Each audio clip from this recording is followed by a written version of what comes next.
Price the lord. ದೇವರು ನಮಗೆ ಸ್ತೋತ್ರವಾಗಲಿ. ಕರ್ತನ ಈ ಸುಂದರ ದಿನವನ್ನು ನಮ್ಮ ಜೀವಿತದಲ್ಲಿ ಅದನ್ನು ಒದಗಿಸಿ ಕೊಟ್ಟಿದ್ದಾನೆ. ಕಳೆದಂಥ ದಿನಗಳನ್ನು ದೇವರು ಉನ್ನತವಾಗಿ ನಮ್ಮ ನಡೆಸಿಕೊಂಡು ಇನ್ನೊಂದು ಆರ್ತಿ ಆತನ ಆರಾಧನೆ ಮಾಡೋದಕ್ಕೋಸ್ಕರ, ಆತನ ವಾಕ್ಯವನ್ನು ಕೇಳುವುದಕ್ಕೋಸ್ಕರ ಈ ಸಮಯದಲ್ಲಿ ನಾವು ಸೇರಿ ಬಂದಿದ್ದೇವೆ. ನಾವು ನೋಡ್ತೇವೆ ಆತನ ಎಷ್ಟು ಒಳ್ಳೆಯವನು, ಆತನ ಆ ಪ್ರೀತಿ, ಆತನ ಆ ತ್ಯಾಗ, ಆತನ ಕಲ್ವಾರಿ ಶಿಲ್ಬೆಯಲ್ಲಿ ಮುರಿಯಲ್ಪಟ್ಟಂತ ಆತನ ಇವತ್ತು ದೇಹದ ಮುಖಾಂತರ, ರಕ್ತದ ಮುಖಾಂತರ ನಮ್ಮನ್ನು ಆತನ ಕ್ರಾಕಿ ತೆಗೆದುಕೊಂಡು ನಮ್ಮನ್ನು ಸ್ವತಂತ್ರನಾಗಿ ಆತನ ಆರಾಧಿಸುವಂತ ಜನಾಂಗವನ್ನಾಗಿ ನಮ್ಮನ್ನು ಆತನ ಮಾಡಿದ್ದಾನೆ. ಅದ ಇನ್ನೊಂದಾರ್ತಿ ನಾವು ವಾಕ್ಯದ ಮುಖಾಂತರ ನಾವು ಉತ್ತೇಜನಗೊಳ್ಳುತ್ತಾ ನಾವು ಈ ಸಮಯದಲ್ಲಿ ಆರಾಧನೆಗೆ ಹೋಗುವ. ನಾವು ಕೊಲೊಸ್ಸೆದವರಿಗೆ ಬರೆದ ಪತ್ರಿಕೆಯಲ್ಲಿ 3ನೇ ಅಧ್ಯಾಯದಲ್ಲಿ 16ನೇ ವಾಕ್ಯ ಹೀಗೆ ಉಂಟು: ಕ್ರಿಸ್ತನ ವಾಕ್ಯವು ನಿಮ್ಮಲ್ಲಿ ಸಮೃದ್ಧಿಯಾಗಿ ವಾಸಿಸಲಿ, ಸಕಲ ಜ್ಞಾನದಿಂದ ಕೂಡಿದವರಾಗಿ ಒಬ್ಬರಿಗೊಬ್ಬರು ಉಪದೇಶ ಮಾಡಿಕೊಳ್ಳಿರಿ, ಬುದ್ಧಿ ಹೇಳಿಕೊಳ್ಳಿರಿ, ಕರ್ತನ ಕೃಪೆಯನ್ನು ನೆನೆಸಿಕೊಳ್ಳುವರಾಗಿ ಕೀರ್ತನೆಗಳಿಂದ, ಸಂಗೀತಗಳಿಂದ, ಆತ್ಮ ಸಂಬಂಧವಾದ ಹಾಡುಗಳಿಂದ ನಿಮ್ಮ ಹೃದಯಗಳಲ್ಲಿ ದೇವರಿಗೆ ಗಾನ ಮಾಡಿರಿ. ಆಮೆನ್. ದೇವರ ವಾಕ್ಯದಲ್ಲಿ ಪತ್ರಿಕೆಯಲ್ಲಿ ಪೌಲನು ಬರೆದು ನೋಡ್ತೇವೆ, ನಿಮ್ಮ ಹೃದಯಗಳಲ್ಲಿ. ನಾವು ಎಷ್ಟೋ ಸತಿ ನಾವು ನೋಡ್ತೇವೆ, ನಾವು ಖಾಲಿ ಬಾಯಲ್ಲಿ ಆರಾಧನೆ ಮಾಡ್ತೇವೆ ಅಥವಾ ಬಾಯಲ್ಲಿ ನಾವು ಸ್ತುತಿ ಮಾಡ್ತೇವೆ, ಖಂಡಿತವಾಗಿ. ಆದರೆ ವಾಕ್ಯ ಹೇಳ್ತದೆ, ಹೃದಯಗಳಲ್ಲಿ ಈ ಎಂಬ ಮನಸ್ಸೆಂಬ ಹೃದಯ, ನಾವು ಮನಸ್ಸನ್ನು ಪರಿಪೂರ್ಣವಾಗಿ ಆತನಿಗೆ ಒಪ್ಪಿಸಿಕೊಟ್ಟು ನಾವು ಕೀರ್ತನೆಗಳಿಂದ, ಆತ್ಮ ಸಂಬಂಧವಾದ ಪದಗಳಿಂದ ಆತನನ್ನು ಆರಾಧನೆ ಮಾಡಬೇಕು. ಆತನಿಗೆ ಗಾನವನ್ನು ಆಡಿಕೊಂಡು ನಾವು ನೃತ್ಯದ ಮುಖಾಂತರ, ಕೈ ಚಪ್ಪಾಳೆ ಮುಖಾಂತರ ಆತನಿಗೆ ನಾವು ಆರಾಧನೆ ಮಾಡಬೇಕೆಂಬುದು ಆತನು ನಮ್ಮನ್ನು ಆತನ ಸ್ವರೂಪದಲ್ಲಿ ಉಂಟು ಮಾಡಿದ ನೋಡ್ತೇವೆ. ಹೌದು ಪ್ರಿಯರೇ, ದೇವರ ವಾಕ್ಯ ಹೇಳ್ತದೆ, ಯಾವಾಗ ನಮ್ಮ ಮನಸ್ಸಿನಿಂದ ಪರಿಪೂರ್ಣವಾಗಿ ಏಕಾಗ್ರತವುಳ್ಳರಾಗಿದ್ದುಕೊಂಡು, ಹೌದು, ಹನ್ನಳ ಆ ಪ್ರಾರ್ಥನೆ ಕೇಳಿದಂತ ದೇವರು, ನಾವು ನೋಡ್ತೇವೆ ಅವಳು ಬಾಯಿ ಮುಚ್ಚಿದ್ಲು, ಆದರೆ ಹೃದಯದಲ್ಲಿ ದುಃಖಿಸ್ತಾ ಇದ್ಲು. ಅದೇ ರೀತಿ ನಮ್ಮ ಮನಸ್ಸಿನಿಂದ ನಾವು ಪರಿಪೂರ್ಣವಾಗಿ ಆತನಿಗೆ ಒಪ್ಪಿಸಿಕೊಡ್ತಾ ನಾವು ಆತನ ಆರಾಧನೆ ಮಾಡಿದರೆ ಆತನ ಮಹಿಮೆ ನಮ್ಮ ಮಧ್ಯದಲ್ಲಿ. ನಿಮ್ಮ ಒಬ್ಬೊಬ್ಬರ ಯಾರೆಲ್ಲ ಈ ಒಂದು ಆರಾಧನೆ ನೋಡುತ್ತೀರೋ, ನಿಮ್ಮೊಬ್ಬರ ಜೀವಿತದಲ್ಲೂ ದೇವರು ಕಾರ್ಯ ಮಾಡಲಿಕ್ಕೆ ಬಯಸ್ತಾನೆ. ಅದಕ್ಕೋಸ್ಕರ ಮುಂಚಿತವಾಗಿ ನಮ್ಮನ್ನು ಪರಿಪೂರ್ಣವಾಗಿ, ಹೌದು, ನಮ್ಮ ಮನಸ್ಸನ್ನು ಏಕಾಗ್ರತೆಗೊಳ್ಳುತ್ತಾ ದೇವ ಆತನಿಗೆ ಪರಿಪೂರ್ಣವಾಗಿ ಆತನ ಆರಾಧನೆಯಲ್ಲಿ ಆತನ ಮಹಿಮೆ ಇಳಿದು ಬರೋದಕ್ಕೋಸ್ಕರ ನಮ್ಮನ್ನು ಪರಿಪೂರ್ಣ ಒಪ್ಪಿಸಿಕೊಡೋಣ. ನಾವು ಪ್ರಾರ್ಥನೆ ಪೂರ್ವಕವಾಗಿ ಈ ಸಮಯದಲ್ಲಿ ಈ ಆತನಿಗೆ ಆರಾಧನೆ ಮಾಡೋಣ. ಓ ಥ್ಯಾಂಕ್ ಯು ಗಾಡ್. ಪರಿಶುದ್ಧನ ನಮ್ಮ ತಂದೆ ದೇವರೇ, ಈ ಸಮಯಕ್ಕಾಗಿ ಸ್ತೋತ್ರ ಸಲ್ಲಿಸ್ತೇವೆ ಸ್ವಾಮಿ. ದೇವ ಕೊಲೊಸ್ಸೆಯವರ ಪತ್ರಿಕೆಯಲ್ಲಿ ನಾವು ನೋಡ್ತೇವೆ, ಹೌದು, ಕೃತಜ್ಞತೆ ಉಳ್ಳವರಾಗಿ ಕೀರ್ತನೆಗಳಿಂದ, ಆತ್ಮ ಸಂಬಂಧವಾದ ಪದಗಳಿಂದ, ಹೃದಯದಿಂದ ಕರ್ತನಿಗೆ ಗಾನವನ್ನು ಆಡಿರಿ ಎಂಬುದು ನೋಡ್ತೇವೆ. ನಾವು ಈ ಸಮಯದಲ್ಲಿ ನಿನಗೆ ಕೃತಜ್ಞತೆ ಉಳ್ಳವರಾಗಿದ್ದುಕೊಂಡು ನಿನ್ನನ್ನು ಆರಾಧನೆ ಮಾಡೋದಕ್ಕೋಸ್ಕರ, ನಿನ್ನ ನಾಮವನ್ನು ಘನಪಡಿಸೋದಕ್ಕೋಸ್ಕರ ನಾವು ಸೇರಿ ಬಂದಿರುವ ಪವಿತ್ರಾತ್ಮನೇ, ನಿನ್ನ ಮಧ್ಯಸ್ಥಿಗೆ ಈ ಸಮಯದಲ್ಲಿ ದೇವ, ನಿನ್ನ ಚಲಿಸುವಿಕೆ ನಮ್ಮ ಮಧ್ಯದಲ್ಲಿ, ನಿನ್ನ ಮಹಿಮೆಯಿಂದ ನಮ್ಮನ್ನು ತುಂಬಿಸು. ನೋಡುವಂತ ಒಂದೊಂದು ಕುಟುಂಬಗಳಲ್ಲಿ ಸ್ವಾಮಿ, ನೋಡುವಂತ ವೀಕ್ಷಕರ ಜೀವಿತದಲ್ಲಿ ಸ್ವಾಮಿ ಒಂದು ವ್ಯತ್ಯಾಸವು ಕಾಣಲ್ಪಡೋ ರೀತಿಯಲ್ಲಿ ನೀನು ನಡೆಸಿಕೊಂಡಬೇಕಾಗಿ ಪ್ರಾರ್ಥಿಸಿಕೊಳ್ತೇವೆ. ಅದೇ ರೀತಿ ಇವತ್ತಿನ ಈ ವಾಕ್ಯ ಭಾಗವನ್ನು ಪವಿತ್ರಾತ್ಮನೇ, ನೀನು ಒಬ್ಬೊಬ್ಬರ ಜೀವಿತಲ್ಲೂ ಅದು ಅಲಗೊಂಡಂತಾಗಲಿ, ಒಬ್ಬೊಬ್ಬರ ಜೀವಿತ ಅದು ಪರಿವರ್ತನೆಗೊಳ್ಳುವಂತ ರೀತಿಯಲ್ಲಿ, ಒಂದು ಕುಟುಂಬದಲ್ಲಿ ಒಂದು ಬಿಡುಗಾಡೆ ಸಂತೋಷವನ್ನು ಕಾಣಲ್ಪಡೋ ರೀತಿಯಲ್ಲಿ ನೀನು ಮಾಡಬೇಕಾಗಿ ನಾವು ಪ್ರಾರ್ಥಿಸಿಕೊಳ್ತೇವೆ. ಇದರ ಮುಖಾಂತರ ನೀನು ಮಹಿಮೆ ಒಂದು ಯೇಸು ನಾಮದಲ್ಲಿ ಪ್ರಾರ್ಥನೆ ಬೇಡುವಂತಂದೆ. ಆಮೇನ್, ಆಮೇನ್. ಇನ್ನೊಂದರ್ತಿ ನಾವು ಆತನಿಗೆ ಆರಾಧನೆ ಮಾಡ್ಲಿಕ್ಕೆ ಹೋಗ್ತಿದ್ದೇವೆ. ನಾವೆಲ್ಲರೂ ಕೈಗಳನ್ನ ಮೇಲೆತ್ತುತ್ವ ನಾವು ಹೇಳುವ, ಸ್ತುತಿಸಿ ಜಯವೊಂದು ನನ್ನ ಮನವೇ, ಭಜಿಸಿ ಜಯವೊಂದು ನನ್ನ ಮನವೇ. ಯಾವುದೇ ಪರಿಸ್ಥಿತಿಗಳು, ಯಾವುದೇ ಸನ್ನಿವೇಶಗಳಿರ್ಬೋದು, ಆದ್ರೆ ದೇವರನ್ನು ಸ್ತುತಿಸುವಾಗ, ದೇವರನ್ನು ಆರಾಧಿಸುವಾಗ ನಿಮಗೆ ಎರಿಕೋ ಕೋಟೆ ಅಂತ ಸಂಗತಿಗಳು ಬಂದಿರಬಹುದು, ಅಥವಾ ಆ ಗೊಲ್ಯಾತನಂತ ಸಂಗತಿಗಳು ಬಂದಿರಬಹುದು. ಆದರೆ ಎದುರಿಸಿ ನಿಲ್ಲಕ್ಕೆ ದೇವರನ್ನು ಆರಾಧನೆ ಮಾಡುವಾಗ ದೇವರ ವಿಶೇಷವಾದ ಆತನ ಆ ಮಹಿಮೆಯಿಂದ ಆತನ ಎಲ್ಲ ಸಂಗತಿಗಳನ್ನು, ನಿಮಗೆ ವಿರುದ್ಧವಾದ ಮಾಡುವಂತ ಎಲ್ಲ ಸಂಗತಿಗಳನ್ನು ತೆಗೆದುಹಾಕಿಕೊಂಡು ನಿಮಗೆ ಜಯವನ್ನು ಕೊಡುತ್ತೆ. ಅದಕ್ಕೋಸ್ಕರ ನಾವು ಈ ಸಮಯದಲ್ಲಿ ಆತನ ಆರಾಧನೆ ಮಾಡೋಣ. Thank you God Jesus.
ಕರ್ತನೆ ಸ್ವಾಮಿ ದೇವ, ನಿನ್ನ ನಾವು ಸ್ತುತಿಸ್ತೇವೆ ಸ್ವಾಮಿ.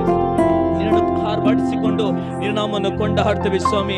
ಏರಿಕ ಕೋಟೆ ನೋಡಿ ನೀ ಭಯಪಡಬೇಡ, ಯಾವುದೇ ಪರಿಸ್ಥಿತಿಗಳನ್ನು ನೋಡಿ ಭಯಪಡಬೇಡ, ಯಾವುದೇ ವ್ಯಾಧಿಯನ್ನು ನೋಡಿ ಭಯಪಡಬೇಡ ದೇವ. ಹೌದು, ಯೆಹೋಶುವನಂತೆ ಆರ್ಭಟಿಸುತ್ತಾದರೆ, ಹೌದು ನಾವು ದೇವರನ್ನು ಸ್ತುತಿಸುವುದಾದರೆ, ದೇವರನ್ನು ಆರಾಧಿಸುತ್ತಾದರೆ, ಯಾವುದೇ ವ್ಯಾಧಿ ಇರ್ಬೋದು, ಯಾವುದೇ ಪರಿಸ್ಥಿತಿಗಳಿರ್ಬೋದು, ಯಾವುದೇ ಸನ್ನಿವೇಶ ಇರ್ಬೋದು, ಯಾವುದೇ ಕಷ್ಟ ಕಾರ್ಪಣ್ಯಗಳಿರ್ಬೋದು, ಆದರೆ ದೇವರನ್ನು, ಜೀವಂತ ದೇವರನ್ನು ಆರಾಧನೆ ಮಾಡುವಾಗ ದೇವರು ಎಲ್ಲವನ್ನು ನಿರ್ಮೂಲನೆ ಮಾಡ್ತಾನೆ, ಒಂದು ವಿಶೇಷವಾದ ಜೀವನ ಕೊಡುತ್ತದಕ್ಕೋಸ್ಕರ ಇನ್ನೊಂದು ಅರ್ಥ, ಕರ್ತನ ನಾಮವನ್ನು ಹೊಗಳುವ, ಆತನನ್ನು ಕೊಂಡಾಡಿಸ. ಯಾಕಂದ್ರೆ ಯೆಹೋವ ಈರೆ, ಯೆಹೋವ ನಿಸ್ಸಿ, ಯೆಹೋವ ರಾಫ, ಯೆಹೋವ ಶಮ್ಮ, ಯೆಹೋವ ಶಾಲಂ. ನಮ್ಮ ದೇವರು ಭಯಂಕರ ದೇವರು, ನಮ್ಮ ದೇವರು ಸಮಾಧಾನದ ಕರ್ತನು, ನಮ್ಮ ದೇವರು ಆರೋಗ್ಯ ಕೊಡುವಂತ ದೇವರು. ಅದಕ್ಕೋಸ್ಕರ ಇನ್ನೊಂದು ಅರ್ಥ, ನಾವು ಆತನನ್ನು ಇನ್ನು ವರ್ಣಿಸುತ್ತಾ, ಆತನ ನಾಮವನ್ನು ಕೊಂಡಾಡ್ತಾ, ಆತನ ನಾಮವನ್ನು ಈ ಸಮಯದಲ್ಲಿ ಮೇಲೆ ಕೆತ್ತುವ. Thank you God. Hallelujah Jesus.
ಜಯವನ್ನು ಒದಗಿಸುವವನೇ, ಯೆಹೋವ ನಿಸ್ಸಿಯೇ, ಜಯವನ್ನು ಒದಗಿಸುವವನೇ. ಕೊಂಡಾಡುವೆನು ನಿನ್ನ, ಕೊಂಡಾಡುವೆನು, ಕೊಂಡಾಡುವೆನು ನಿನ್ನ, ಕೊಂಡಾಡುವೆನು.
ನಿನ್ನ ನಾಮವನ್ನು ಆರಾಧಿಸ್ತೇವೆ, ನಿನ್ನ ನಾಮವನ್ನು ಮೇಲಕ್ಕೆತ್ತುತ್ತೇವೆ ಸ್ವಾಮಿ. ಅಪ್ಪ, ಯೆಹೋವ ಜಯವನ್ನು ಕೊಡುವಂತ ದೇವರು ಸ್ವಾಮಿ, ಆರೋಗ್ಯವನ್ನು ದಯಪಾಲಿಸುವಂತ ದೇವರು ಸ್ವಾಮಿ, ಸಮಾಧಾನದ ಕರ್ತನು ಸ್ವಾಮಿ. ದೇವ, ನಮ್ಮನ್ನು ಮುನ್ನಡೆಸುವಂತ ದೇವರಾಗಿದ್ದೆ ದೇವ. ನಿನಗೊಬ್ಬನಿಗೆ ಮಹಿಮೆ ಸ್ವಾಮಿ, ನಿನಗೊಬ್ಬನಿಗೆ ಸ್ವಾಮಿ ಘನತೆ, ನಿನಗೊಬ್ಬನಿಗೆ ಸ್ವಾಮಿ ಗೌರವವನ್ನು ಸಲ್ಲಿಸ್ತಾ ಕರ್ತೇನಪ್ಪ. ನಿನ್ನ ನಾಮವನ್ನು ಈ ಸಮಯದಲ್ಲಿ ಕೊಂಡಾಡ್ತೇವೆ ಸ್ವಾಮಿ. ನನ್ನ ಉಸಿರಿರು, ಹೌದು ಹಲ್ಲೆಲೂಯ, ಈ ನನ್ನ ದೇಹದಲ್ಲಿ ಉಸಿರಿರುವ ತನಕ ನಿನಗೊಬ್ಬನಿಗೆ ನಾವು ಆರಾಧನೆ ಮಾಡು. ಯಾಕಂದ್ರೆ ಜೀವ ಕೊಟ್ಟಂತ ದೇವರು, ಈ ಒಂದು ಜೀವಿಸುವ ಈ ಒಂದು ಉಸಿರು ಕೊಟ್ಟಂತ ದೇವರು, ಆತನ ಆರಾಧನೆ ಮಾಡಲಿಕ್ಕೋಸ್ಕರ ತಂದೆ ತಾಯಿಗಿಂತ ಹೆಚ್ಚಾಗಿ ನಮ್ಮ ಮೇಲೆ ಪ್ರೀತಿ ಇಡುವಂತ ದೇವರು ಆತನೊಬ್ಬನೇ. ಅದಕ್ಕೋಸ್ಕರ ನಾವೆಲ್ಲರೂ ಈ ಸಮಯದಲ್ಲಿ ಅಂತ ಜೀವಂತುಳ್ಳ ದೇವರನ್ನು, ಅಂತ ಪರಿಶುದ್ಧುಳ್ಳ ದೇವರನ್ನು ಈ ಸಮಯದಲ್ಲಿ ನಾ ಕಣ್ಣುಗಳನ್ನು ಮುಚ್ಚಿಕೊಳ್ಳುತ್ತಾ ನಿನಗೊಬ್ಬನಿಗೆ ಆರಾಧನೆ, ನಿನಗೊಬ್ಬನಿಗೆ ಆರಾಧನೆ ಎಂಬುದು ಆತನಿಗೆ ಆರಾಧಿಸೋಣ. ಥ್ಯಾಂಕ್ ಯು ಗಾಡ್, ಅಲ್ಲಿ Jesus. Thank you God Jesus. Holi Jesus lord ಕರ್ತರಪ್ಪ. ಹೋ ಹಲ್ಲೆಲೂಯಾ ರಾಜ. ಹೋ ಜೀಸಸ್.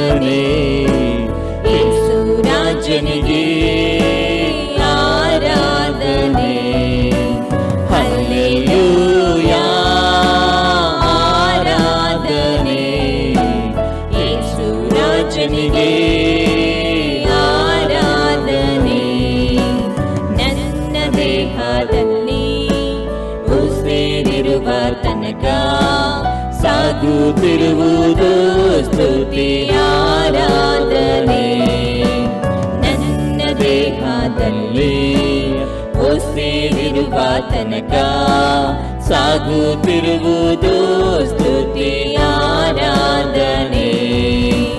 ಹಲ್ಲೆಲೂಯಾ ಆರಾಧನೆ, ಯೇಸು ರಾಜನಿಗೆ ಆರಾಧನೆ. ಹಲ್ಲೆಲೂಯಾ ಆರಾಧನೆ, ಯೇಸು ರಾಜನಿಗೆ ಆರಾಧನೆ. ಎಷ್ಟೊಂದು ಮಧುರವು ದೇವ ನಿನ್ನ ನಾಮವು, ವರ್ಣಿಸಲಾಗದು ಅಪ್ಪ ನಿನ್ನ ಪ್ರೀತಿಯು. ಎಷ್ಟೊಂದು ಮಧುರವು ದೇವ ನಿನ್ನ ನಾಮವು, ವರ್ಣಿಸಲಾಗದು ಅಪ್ಪ ನಿನ್ನ ಪ್ರೀತಿಯು. ಯೆಹೋವಾ ಎಲ್ ಶಡಾಯ್ ಸರ್ವಶಕ್ತನೇ, ಯೆಹೋವಾ ಎಲ್ ಶಡಾಯ್ ಸರ್ವಶಕ್ತನೇ.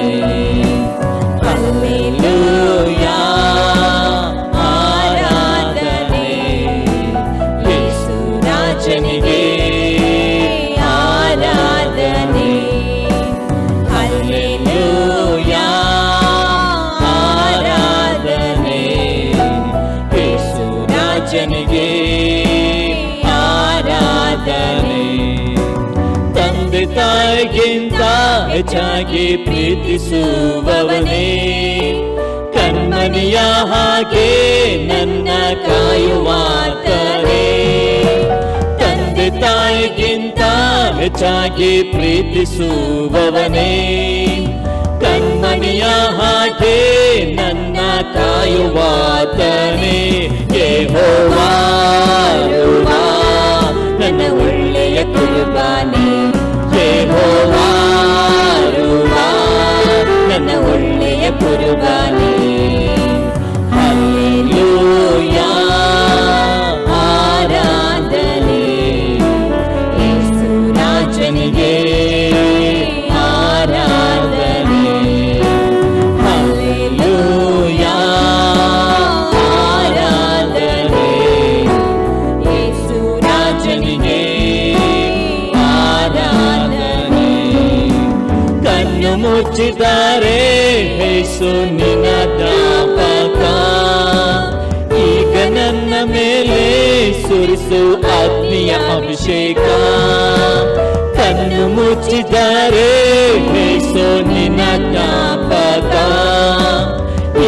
ನನ್ನ ಮೇಲೆ ಸುರಿಸು ಆತ್ಮೀಯ ಅಭಿಷೇಕ.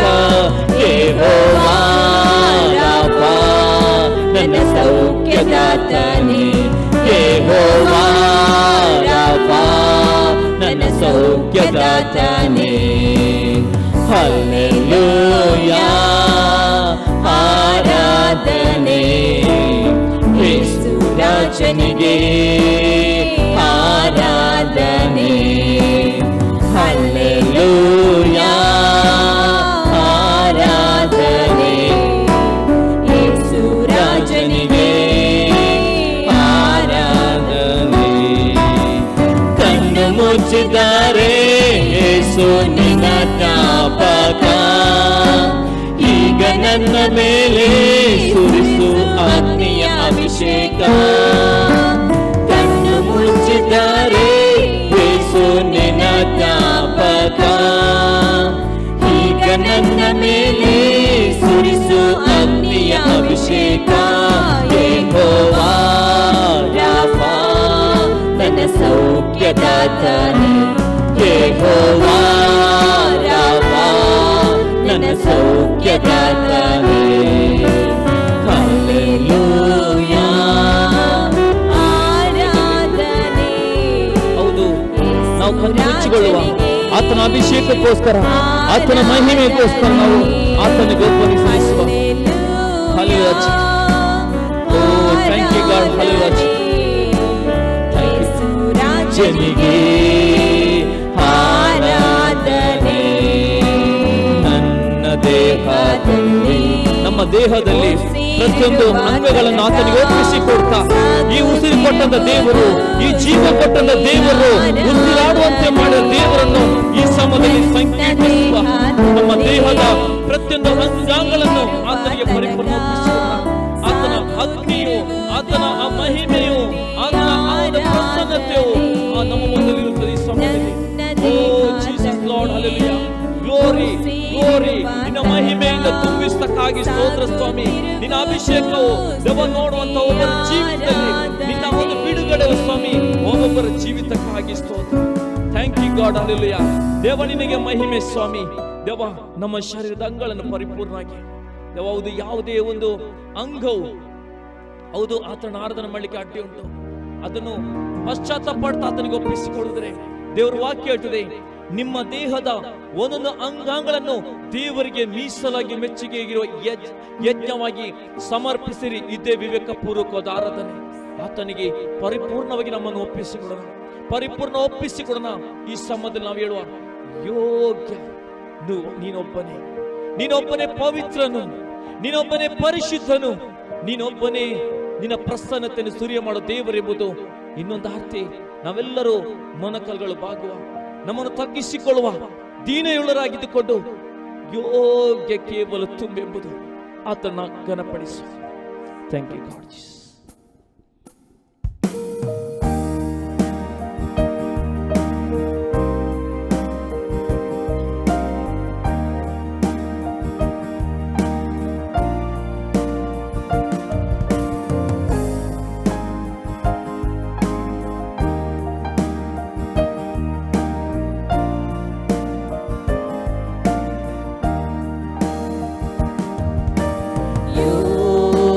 केवल तू, योग्य केवल तू, योग्य केवल तू ही प्रभु, मेरे प्रभु यीशु। योग्य केवल तू, योग्य केवल तू,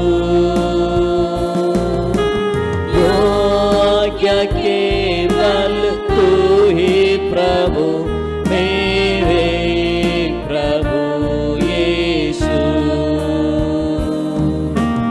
आदर और महिमा ही तेरी, आदर और महिमा हो तेरी, आदर और महिमा है तेरी प्रभु,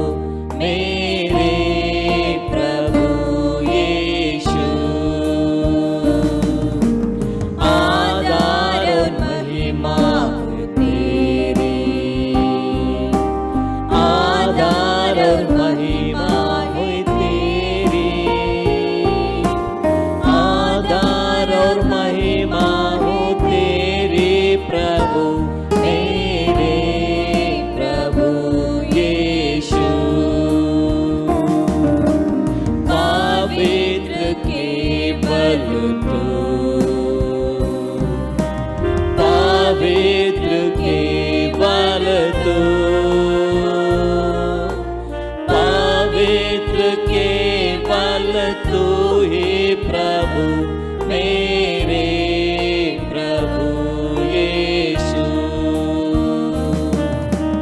पवित्र केवल तू, पवित्र केवल तू, पवित्र केवल तू ही प्रभु मेरे प्रभु यीशु। पवित्र केवल तू। ಓ ಥ್ಯಾಂಕ್ ಯು ಗಾಡ್. ನಾವೆಲ್ಲರೂ ಈ ಸಮಯದಲ್ಲಿ ಕೈಗಳ ಮೇಲೆ ಎತ್ತಿಕೊಳ್ಳುತ್ತಾ ಪವಿತ್ರ ಕೇವಲ ನೀನು, ನೀನೊಬ್ಬನೇ ಪರಿಶುದ್ಧನೆಂಬುದು, ನೀನೊಬ್ಬನೇ ಯೋಗ್ಯನು, ನೀನೊಬ್ಬನೇ ಯಜಮಾನನು, ನಮ್ಮ ಒಡೆಯನೆಂಬುದನ್ನು ಆತನ ಪ್ರಶಂಸೆಗಾಗಿ, ಆತನ ಮಹಿಮೆಗೋಸ್ಕರ ನಾವು ಈ ಸಮಯದಲ್ಲಿ ಓ ಅಲ್ಲೆಲೂಯಾ, ಓ ಜೀಸಸ್ ಲಾರ್ಡ್ ಅಲ್ಲೆಲೂಯಾ. ದೇವಾ ನಿನ್ನ ಪ್ರಸನ್ನತೆ, ನಿನ್ನ ಮಹಿಮೆ ಸ್ವಾಮಿ, ಇದಕ್ಕಾಗಿ ಸ್ತೋತ್ರ ಕರ್ತನೆಯಪ್ಪ. ದೇವ ಆರಾಧನೆ ಮೆಚ್ಚಿಕೊಂಡು ನಿನ್ನ ಮಹಿಮೆಯನ್ನು ತುಂಬುವುದಕ್ಕಾಗಿ ಸ್ತೋತ್ರಲಿದ್ದೇವೆ ಸ್ವಾಮಿ. ಓ ಜೀಸಸ್ ಲಾರ್ಡ್ ಕರ್ತನೆಯಪ್ಪ, ನೀನೊಬ್ಬನೇ ಯೋಗ್ಯ, ನೀನೊಬ್ಬನೇ ಒಳ್ಳೆಯವನು. ಓ ಅಲ್ಲೆಲೂಯಾ ಜೀಸಸ್ ಲಾರ್ಡ್ ಅಲ್ಲೆಲೂಯಾ. ಆತನಲ್ಲಿ ನಾವು ದುಃಖಿಸಿ, ಆತನಲ್ಲಿ ಕಣ್ಣೀರು ಸುರಿಸುವ ನಮ್ಮೆಲ್ಲ ಕಷ್ಟಗಳನ್ನು, ನಮ್ಮೆಲ್ಲ ಪಾಪಗಳನ್ನು ಆತನು ಹೊತ್ತುಕೊಂಡಿದ್ದಾನೆ. ಕಲ್ವಾರಿ ಶಿಲುಬೆಯಲ್ಲಿ ತನ್ನ ಪ್ರಾಣವನ್ನು ಕೊಟ್ಟಿದ್ದಾನೆ. ಹೌದು, ಆತನ ಈ ಸಮಯದಲ್ಲಿ ನಾವು ಹೇಳುವ, ನೀನು ಪವಿತ್ರನ ದೇವರು, ನೀನು ಪರಿಶುದ್ಧಳ ದೇವರು, ನಮ್ಮನ್ನು ಕಾಪಾಡುವ ದೇವರೆಂಬುದು ಆತನಲ್ಲಿ ಪ್ರಾರ್ಥಿಸ್ತಾ ಇದ್ದಾರೆ. ನೋಡಿ ಪ್ರಿಯರೇ, ನಿಮ್ಮ ಜೀವಿತದಲ್ಲಿ ಒಂದು ವ್ಯತ್ಯಾಸವನ್ನು ಈ ದಿನ ಕಾಣಲಿಕ್ಕೆ ಬಯಸುತ್ತೀರಿ. ಒಂದು ವ್ಯತ್ಯಾಸ ನಿಮ್ಮ ಕುಟುಂಬದಲ್ಲಿ ಕಾಣಲಿಕ್ಕೆ ಆಗ್ತದೆ. ಆತನೊಬ್ಬನೇ ವ್ಯತ್ಯಾಸ ಮಾಡಲಿಕ್ಕೆ ಸರ್ವಶಕ್ತನ ದೇವರು, ಆತನೊಬ್ಬನೇ ಬಿಡುಗಡೆ ಕೊಳ್ಳುವ ಸರ್ವಶಕ್ತನ ದೇವರು, ಆತನೊಬ್ಬನೇ ಯೋಗ್ಯನು. ಇಡೀ ಅಖಂಡವನ್ನು ಸೃಷ್ಟಿ ಮಾಡಿದ ದೇವರು, ಸರ್ವ ಸೃಷ್ಟಿಯ ಪಾಲಕನು ಆತನೊಬ್ಬನೇ. ಆತ ನಾಮಕ್ಕೆ ಘನತೆ, ಆತ ನಾಮಕ್ಕೆ ಮಹಿಮೆ ಉಂಟಾಗಲಿ. ಯವ್ವ ನಿನಗೆ ಮಹಿಮೆ ಉಂಟಾಗಲಿ. ಯೇಸುವಿನ ನಾಮದಲ್ಲಿ ಪ್ರಾರ್ಥನೆ ಬೇಡುವಂತಂದೆ, amen amen. Praise the Lord. ದೇವರ ನಿಮ್ಮ ಸ್ತೋತ್ರವಾಗಲಿ. ಈ ವಿಧನ ಸಂದೇಶಕ್ಕೋಸ್ಕರ ನಾವು ಕಣ್ಣು ಮುಚ್ಚಿಕೊಂಡು ಪ್ರಾರ್ಥನೆ ಮಾಡೋಣ. ಪರಲೋಕದಲ್ಲಿ ತಂದೆ ದೇವರೇ, ಯೇಸು ಕ್ರಿಸ್ತನ ನಾಮದಲ್ಲಿ ನಾವು ನಿನ್ನ ಪಾದ ಸನ್ನಿಧಾನಕ್ಕೆ ನಾವು ಬರುತ್ತೇವೆ. ನಾವು ಧ್ಯಾನ ಮಾಡ್ತೀವಿ ಸಂದೇಶವನ್ನು. ನಾವು ಪವಿತ್ರಾತ್ಮದಲ್ಲಿ ಅಭಿಷೇಕಿಸು. ಪವಿತ್ರವನ್ನು ನಿನ್ನ ಸ್ವಾಗತಿಸ್ತೇನೆ. ನಮ್ಮ ಒಳ್ಳೆಯ ಬೋಧಕನಾಗಿದ್ಕೊಂಡು ಈ ವಿಧನ ಸಂದೇಶ ಮುಖಾಂತರ ನಿನ್ನ ಜನಸಂಕಟ ಮಾತನಾಡೋ ಪವಿತ್ರಾತ್ಮನೇ, ಈ ವಾಣಿಕೆಯ ಪ್ರತಿಯೊಂದು ಆತ್ಮಗಳಿಗೆ ಜೀವವನ್ನು, ಪ್ರೋತ್ಸಾಹವನ್ನು, ಭಕ್ತಿ ಅಭಿವೃದ್ಧಿಯನ್ನು ಉಂಟು ಮಾಡಿ ನಾನು ಬೇಡಿಕೊಳ್ತೇನೆ ಯೇಸು ಕ್ರಿಸ್ತನ ನಾಮದಲ್ಲಿ, ಆಮೇನ್. ಇವತ್ತನ್ನು ಧ್ಯಾನ ಮಾಡ್ತೇವೆ ಕೀರ್ತನೆ ಪುಸ್ತಕ 126, ಅದರಲ್ಲಿ 3ರಿಂದ 6ನೇ ವಾಕ್ಯ ತನಕ. ಸಾಮ್ 126 verse 3 to 6 verse. ಯೆಹೋವನು ನಮಗೋಸ್ಕರ ಕಾರ್ಯಗಳನ್ನು ಮಾಡುವುದು ನಿಜ, ಆದರೆ ನಾವು ಸಂತೋಷವುಳ್ಳವರಾಗಿದ್ದೇವೆ. ನೀನು ದಕ್ಷಿಣ ದೇಶದ ಹಳ್ಳಗಳನ್ನು ಎಂಬಂತೆ ಸೆರೆಯಲ್ಲಿ ಉಳಿದಿರುವ ನಮ್ಮವರನ್ನು ತಿರುಗಿ ಬರಮಾಡು. ಆಳುತ್ತಾ ಬಿತ್ತುವವರು ಆಡುತ್ತಾ ಕೊಯ್ಯುವರು, ದುಃಖಿಸುತ್ತಾ ಬೀಜವನ್ನು ತೆಗೆದುಕೊಂಡು ಹೋಗುವವನು ಹರ್ಷಿಸುತ್ತಾ ಸೀವುಡುಗಳನ್ನು ಹೊತ್ತುಕೊಂಡು ಬರುವನು.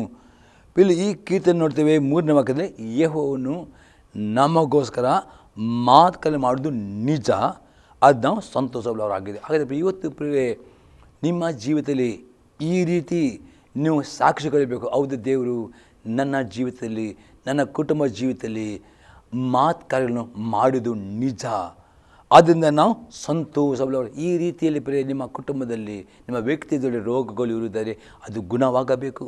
ಸಾಲದ ಬಂದಲ್ಲಿ ಅದು ಬಿಡುಗಡೆ ಆಗಬೇಕು. ಈ ರೀತಿ ನಮ್ಮ ಜೀವಿತ ಏನೇನೋ ಕಷ್ಟಗಳುಂಟು ಪ್ರಿಯ, ಅದರಲ್ಲಿ ಬಿಡುಗಡೆ ಆಗೋದು ಒಂದು ಅದ್ಭುತವಾಗಿದೆ. ನೀವು ಅದು ಹೇಳಬೇಕು, ದೇವರು ನನ್ನಲ್ಲಿ ಮಾಡಿದ ಅದ್ಭುತ, ದೇವರು ಅದ್ಭುತ ಮಾಡಿ ನಿಜ, ಅದನ್ನು ನೀವು ಇವತ್ತು ಸಂತೋಷ. ಈ ರೀತಿ ಇವತ್ತು ಅನೇಕರು ಕಷ್ಟದಲ್ಲಿ, ದುಃಖದಲ್ಲಿದ್ದಾರೆ, ಕೆಲವರು ರೋಗದಲ್ಲಿ ಬಾಧೆ ಪಡ್ತಾರೆ. ಈ ರೀತಿಯಲ್ಲಿ ನಿಮ್ಮಲ್ಲಿ ಅದ್ಭುತ ದೇವರು ಮಾಡಬೇಕಾ? 5-6ನೇ ವಾಕ್ಯ ಹೇಳ್ತದೆ, ಅಳುತ್ತಾ ಬಿತ್ತುವರು ಆಡುತ್ತಾ ಕೊಯ್ಯುವರು. ಪರೇ ನೀವು ಪ್ರಾರ್ಥನೆ ಎಂಬ ಬೀಜವನ್ನು ನೀವು ಬಿತ್ತುವುದಾದರೆ ಈ ರೀತಿಯಲ್ಲಿ ನೀವು ಅದ್ಭುತ ಕೊಯ್ಯುತ್ತೀರಿ ಎಂದು ಇದು ಅರ್ಥವಾಗಿದೆ. ಪರೇ 6ನೇ ದುಃಖದ ಬೀಜ ತೆಗೆದುಕೊಂಡು ಹೋಗುವವನು ಹರ್ಷಿಸುತ್ತಾ ಸೀವುಡು ತೆಗೆದು ಬರುವನು. ಬರುವನು. ಅದರ್ಥ ನಿಮ್ಮ ಪ್ರಾರ್ಥನೆ ಎಂಬ ಬೀಜ, ನಿಮ್ಮ ಮನವಿಗಳು ಎಂಬ ಬೀಜವನ್ನು ದುಃಖಿಸುತ್ತಾ ನೀವು ದೇವರ ಸನ್ನಿಧಿಗೆ ಹೋಗುವುದರೆ ದೇವರು ನಿಮಗೆ ಹರ್ಷಿಸುತ್ತಾ ಆ ಉತ್ತರವನ್ನು ತರುತ್ತೀರಿ. ಅದು ಈ ರೀತಿ ಹೇಗೆ ಪ್ರಾರ್ಥನೆ ಮಾಡಬೇಕು, ನಿಮ್ಮ ಜೀವಿತ ಅದ್ಭುತ ಆಗಬೇಕಾದ್ರೆ ಯಾವ ರೀತಿಯಲ್ಲಿ ನೀವು ಬೀಜನ ಬಿತ್ತಬೇಕು, ಯಾವ ಬೀಜ ಬಿತ್ತಿದರೆ ಏನೇನು ಅದ್ಭುತ ಗೊತ್ತೀರಿ ಎಂಬುದೇ ಕೆಲವೊಂದು ಸಂಗತಿ ನೋಡಬೇಕು. ಮೊದಲನೇ ಸಂಗತಿಯಾಗಿದೆ, ಕಷ್ಟಗಳಿಂದ ಬಿಡುಗಡೆ ಬೇಕಾದರೆ ಕಣ್ಣೀರಿನ ಪ್ರಾರ್ಥನೆ ಎಂಬ ಬೀಜವನ್ನು ಬಿತ್ತುವವರು ಆಗಬೇಕು. ನಾನು ನೋಡ್ತೇವೆ ಕೀರ್ತನೆ ಪುಸ್ತಕ 6 ಅದೇ 6ನೇ ವಾಕ್ಯ ಮತ್ತು 8 ಮತ್ತು 9ನೇ ವಾಕ್ಯ. Psalm chapter 6 verse 6 and 8 and 9.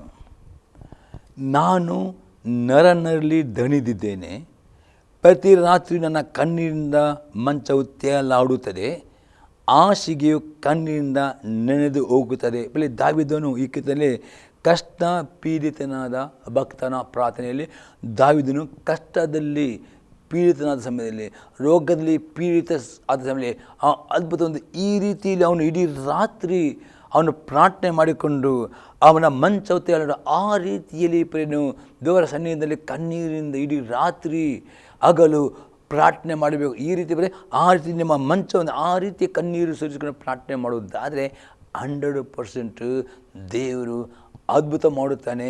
ನಿಮ್ಮ ಕಷ್ಟಗಳಿಂದ, ನಿಮ್ಮ ಸಾಲದ ಬಂಧನದಿಂದ, ರೋಗದಿಂದ, ಶಾಪದಿಂದ ಬಿಡುಗಡೆ ಕೊಡುತ್ತಾನೆ. ಆಗ ನೀವು ದೇವರು ಅದ್ಭುತ ಮಾಡಿದ ನಿಜ, ನೀವು ಸಂತೋಷ ಪಡುತ್ತೀರಿ. 8-9 ವಾಕ್ಯ ನೋಡ್ತೇವೆ. ಧರ್ಮವನ್ನು ಮೀರಿ ನಡೆಯುವರೇ ನನ್ನಿಂದ ತೊಲಗೋಗಿರಿ. ಅಷ್ಟೇ ದೇವರು ನೀವು ಪ್ರಾರ್ಥನೆ ಮಾಡೋದು ಮಾತ್ರ ಅಲ್ಲ, ದೇವರ ವಾಕ್ಯಕ್ಕೆ ನೀವು ವಿಧೇಯರಾಗುವವರಾಗಬೇಕು. ಅವಿಧೇಯತೆ ಪಾಪಕ್ಕೆ ಪಶ್ಚಾತ್ತಾಪ ವಿಧೇಯರಾಗಬೇಕು. ಯೆಹೋವನು ನನ್ನ ಗೋಲಾಟಕ್ಕೆ ಕಿವಿಗೊಟ್ಟು ನನ್ನ ವಿಜ್ಞಾಪನೆ ಕೇಳಿದನಲ್ಲ. ಯಾವಾಗ ದೇವರ ವಾಕ್ಯ ವಿಧೇಯಕ್ಕೆ 1ನೇ ಬರ್ತದಕ್ಕೆ 3ನೇ ಅಧ್ಯಾಯದಲ್ಲಿ 22ನೇ ವಾಕ್ಯದಲ್ಲಿ ಯೋನ ಹೇಳ್ತಾನೆ, ಮತ್ತು ನಾವು ಆತನ ಆಜ್ಞೆ ಕೈಕೊಂಡು ನಡೆದು ಆತನಿಗೆ ಮೆಚ್ಚಿದ ಕಾರ್ಯ ಮಾಡುವುದಾದರೆ ಏನು ಬೇಡಿಕೊಂಡರೂ ಹೊಂದಿಕೊಳ್ಳುತ್ತೀನಿ. ನೀವು ಕಣ್ಣಿಂದ ಪ್ರಾರ್ಥಿಸುವಾಗ ಅದರ ಜೊತೆಯಲ್ಲಿ ದೇವರ ಥರ ಬೇಡಬೇಕು. ದೇವ ಇನ್ನು ಯಾವ ಆಜ್ಞೆ ನಾನು ಕೈಕೊಂಡು ನಡೆಯಬೇಕಾದೇವ ನಾನು ತೋರಿಸಿಕೊಡು. ವಾಕ್ಯದ ಆಗ ದೇವರ ನಮಗೆ ವಾಕ್ಯ ಓದು ಮಾತನಾಡ್ತಾನೆ. ಆ ಕಣ್ಣಿಂದ ನೀವು ಪ್ರಾರ್ಥನೆ ಮಾಡಬೇಕು. ದೇವರ ಮಾತನಾಡಿದ ಮಾತಿಗೆ ವಿಧೇಯರಾಗಿಕೊಂಡು ನಡೆಯುವಾಗ ಡೆಫಿನಿಟ್ ದೇವರು ನಿಮ್ಮ ಗೋಲಾಟಕ್ಕೆ ಕಿವಿ ಕೊಟ್ಟು ನಿಮ್ಮ ಪ್ರಾರ್ಥನೆ ಕೇಳುತ್ತಾನೆ. 9ನೇ ವಾಕ್ಯದೆ ನನ್ನ ವಿಜ್ಞಾಪನೆ ಕೇಳಿದನಲ್ಲ, ನನ್ನ ಪ್ರಾರ್ಥನೆಯನ್ನು ಅಂಗೀಕರಿಸಿ. ಈ ರೀತಿ ನೀವು ಮಾಡುವುದ ಡೆಫಿನಿಟ್ ನೀವು ಹೇಳ್ತೀರಿ, ದೇವರು ಅದ್ಭುತ ಮಾಡಿ ನಿಜ. ಹೌದು, ಕಷ್ಟದಲ್ಲಿ ಪೀಡಿತನಾಗಿದೆ, ರೋಗ ದೇವರು ಗುಣ ಮಾಡಿ. ಈ ರೀತಿಯ ಅದ್ಭುತ ಆಗಬೇಕಾ ಪ್ರಿಯರೇ? ಬರೀ ಪ್ರಾರ್ಥನೆ ಸಾಕಾಗುವುದಿಲ್ಲ.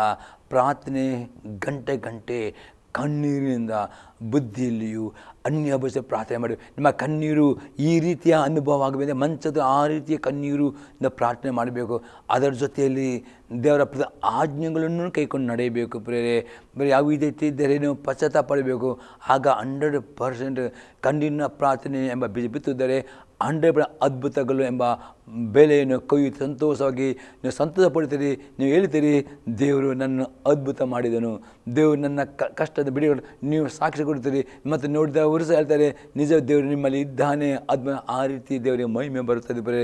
ಇನ್ನೊಂದು ಎಕ್ಸಾಂಪಲ್ ನೋಡಿದೆ ಕಣ್ಣಿನ ಪ್ರಾರ್ಥನೆ ಬಗ್ಗೆ. 2ನೇ ಅರಸನ ಪುಸ್ತಕ 20ನೇ ಅಧ್ಯಾಯದಲ್ಲಿ 1ರಿಂದ 7ನೇ ವಾಕ್ಯ ತನಕ. 2 Kings chapter 20 verse 1 to 7.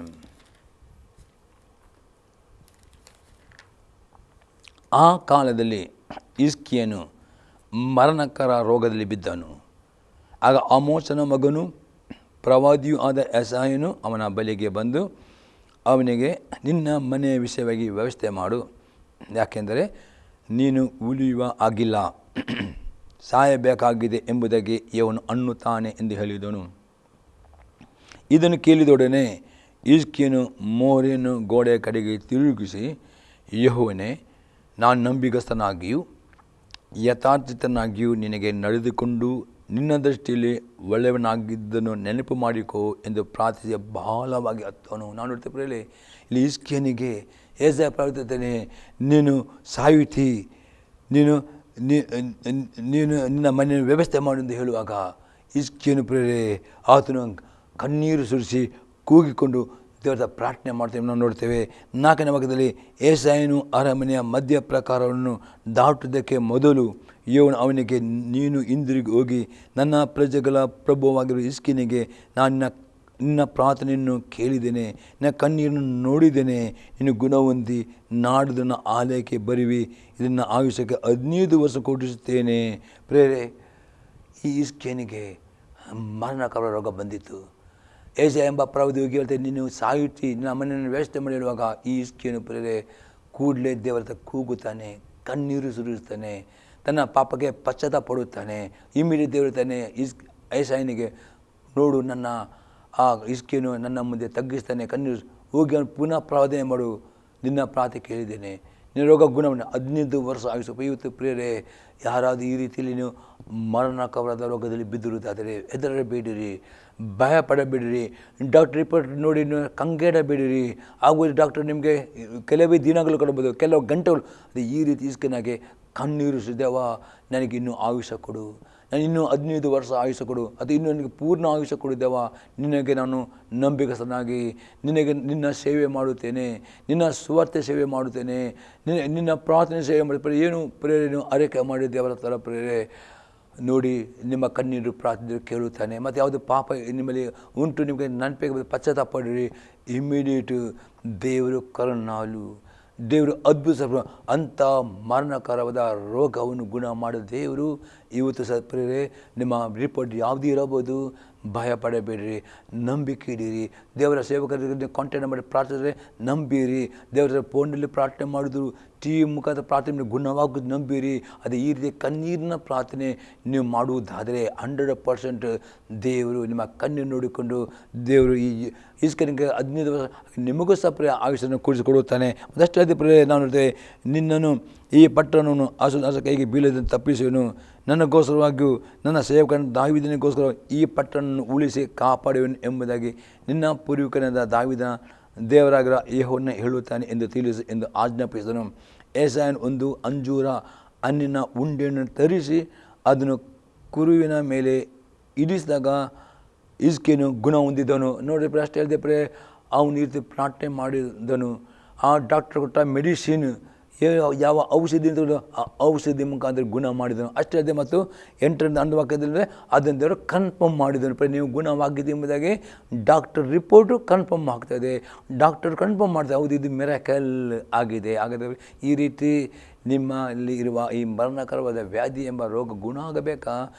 ಭಯ ಪಡಬೇಡಿ. ಡಾಕ್ಟರ್ ಕೊಟ್ಟ ಮೆಡಿಸಿನ್ ತೆಗೆದುಕೊಳ್ಳಿರಿ. ಆ ಮೆಡಿಸಿನ್ ಕಾರ್ಯವಾಗಿಕೊಂಡು ಆ ರಿಪೋರ್ಟ್ ನಾರ್ಮಲ್ ಬರಬೇಕಾ?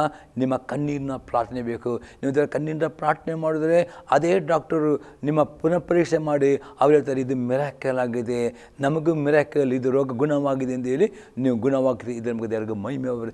ಅದು ಈ ರೀತಿಯ ಕಣ್ಣೀರಿನೆಂಬ ಪ್ರಾರ್ಥನೆ ಬೀಜ ಬಿತ್ತುವುದಾದರೆ ಅದ್ಭುತ 100% ಆಗುತ್ತದೆ ಪ್ರಿಯರೇ. ಈಗ 2ನೇ ಸಂಗತಿ ನೋಡ್ತೇವೆ, ನಾಶವ ಆತ್ಮಗಳ ರಕ್ಷಣೆಗಾಗಿ ಕಣ್ಣೀರಿನಿಂದ ಪ್ರಾರ್ಥನೆ ಎಂಬ ಬೀಜ ಬಿತ್ತಬೇಕು. ಪ್ರಲಾಪಗಳ ಪುಸ್ತಕ 2ನೇ ಅಧ್ಯಾಯದಲ್ಲಿ 18 ಮತ್ತು 19ನೇ ವಾಕ್ಯ, ನಿನ್ನ ಜನರು ಕರ್ತನಿಗೆ ಮನಪೂರ್ವಕವಾಗಿ ಮೊರೆ ಇಟ್ಟಿದ್ದಾರೆ. ಚೀಯೋನ್ ನಗರಿಯ ಕೋಟೆಯವರೇ, ನಿಮ್ಮ ಕಣ್ಣೀರು ಹಗಲಿರುಳು ತೋರರಿಯಂತೆ ಹರಿಯಲಿ. ನಿಮಗೆ ವಿರಾಮವೇ ಬೇಡ, ಅದು ನಿಮ್ಮ ನೇತ್ರದಿಂದ ನಿಲ್ಲದೆ ಸುರಿಯಲಿ. ರಾತ್ರಿ 1 ಜಾವದ ಆರಂಭದಲ್ಲಿ ಎದ್ದೆದ್ದು ಗೋಲಾಡಿರಿ. ನಿಮ್ಮ ಹೃದಯ ಸಾರವನ್ನು ನೀರನ್ನು ಎಂಬಂತೆ ಕರ್ತನ ಸಮ್ಮುಖದಲ್ಲಿ ಒಯ್ದು ಬಿಡಿರಿ.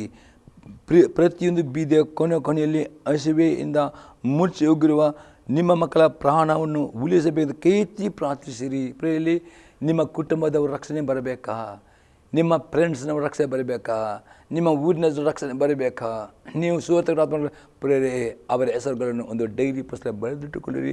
ದಿನಾಲು ಕಣ್ಣಿದ್ದ ದೇವ, ಈ ಜನ ನಾನು ಸುವಾರ್ತೆ ಕೊಟ್ಟಿದ್ದೇನೆ ಅಥವಾ ಈ ಜನ ನಾನು ಸುವಾರ್ತೆ ಕೊಡಬೇಕು, ಇವರ ದೇವ ರಕ್ಷಣೆ ಬರಬೇಕು, ಇವರ ಆತ್ಮಗಳು ನಿತ್ಯ ಬೆಕ್ಕೆ ರಕ್ಷಣೆ. ದಿನಾಲು ಕಣ್ಣಿನ ಪ್ರಾರ್ಥನೆ, ಒಂದಲ್ಲ ಒಂದು ದಿನ 100% ಎಡೆ ಬಿಡದೆ ನಿಮ್ಮ ಪ್ರಾರ್ಥನೆ ಆ ಹೆಸರು ನೆನಪಿಟ್ಟು ಡೆಫಿನೆಟ್ ಪ್ರೇರೆ ದೇವರು ಈ ಪ್ರಾರ್ಥನೆ ಇವತ್ತು ಕೊಟ್ಟೇ ಕೊಡುತ್ತಾನೆ. ಅದಕ್ಕೆ ಅಪೊಸ್ತಲನ ಪ್ರೇರೆ 1ನೇ ತಿಮೋಥಿ ಪುಸ್ತಕ 2ನೇ ಅಧ್ಯಾಯದಲ್ಲಿ 1ರಿಂದ 4ನೇ ವಾಕ್ಯದಲ್ಲಿ ಹೇಳ್ಬಿಟ್ಟಿದೆ, ಎಲ್ಲ ಮನುಷ್ಯರಿಗೋಸ್ಕರ ಪ್ರಾರ್ಥನೆ ಮಾಡಬೇಕು.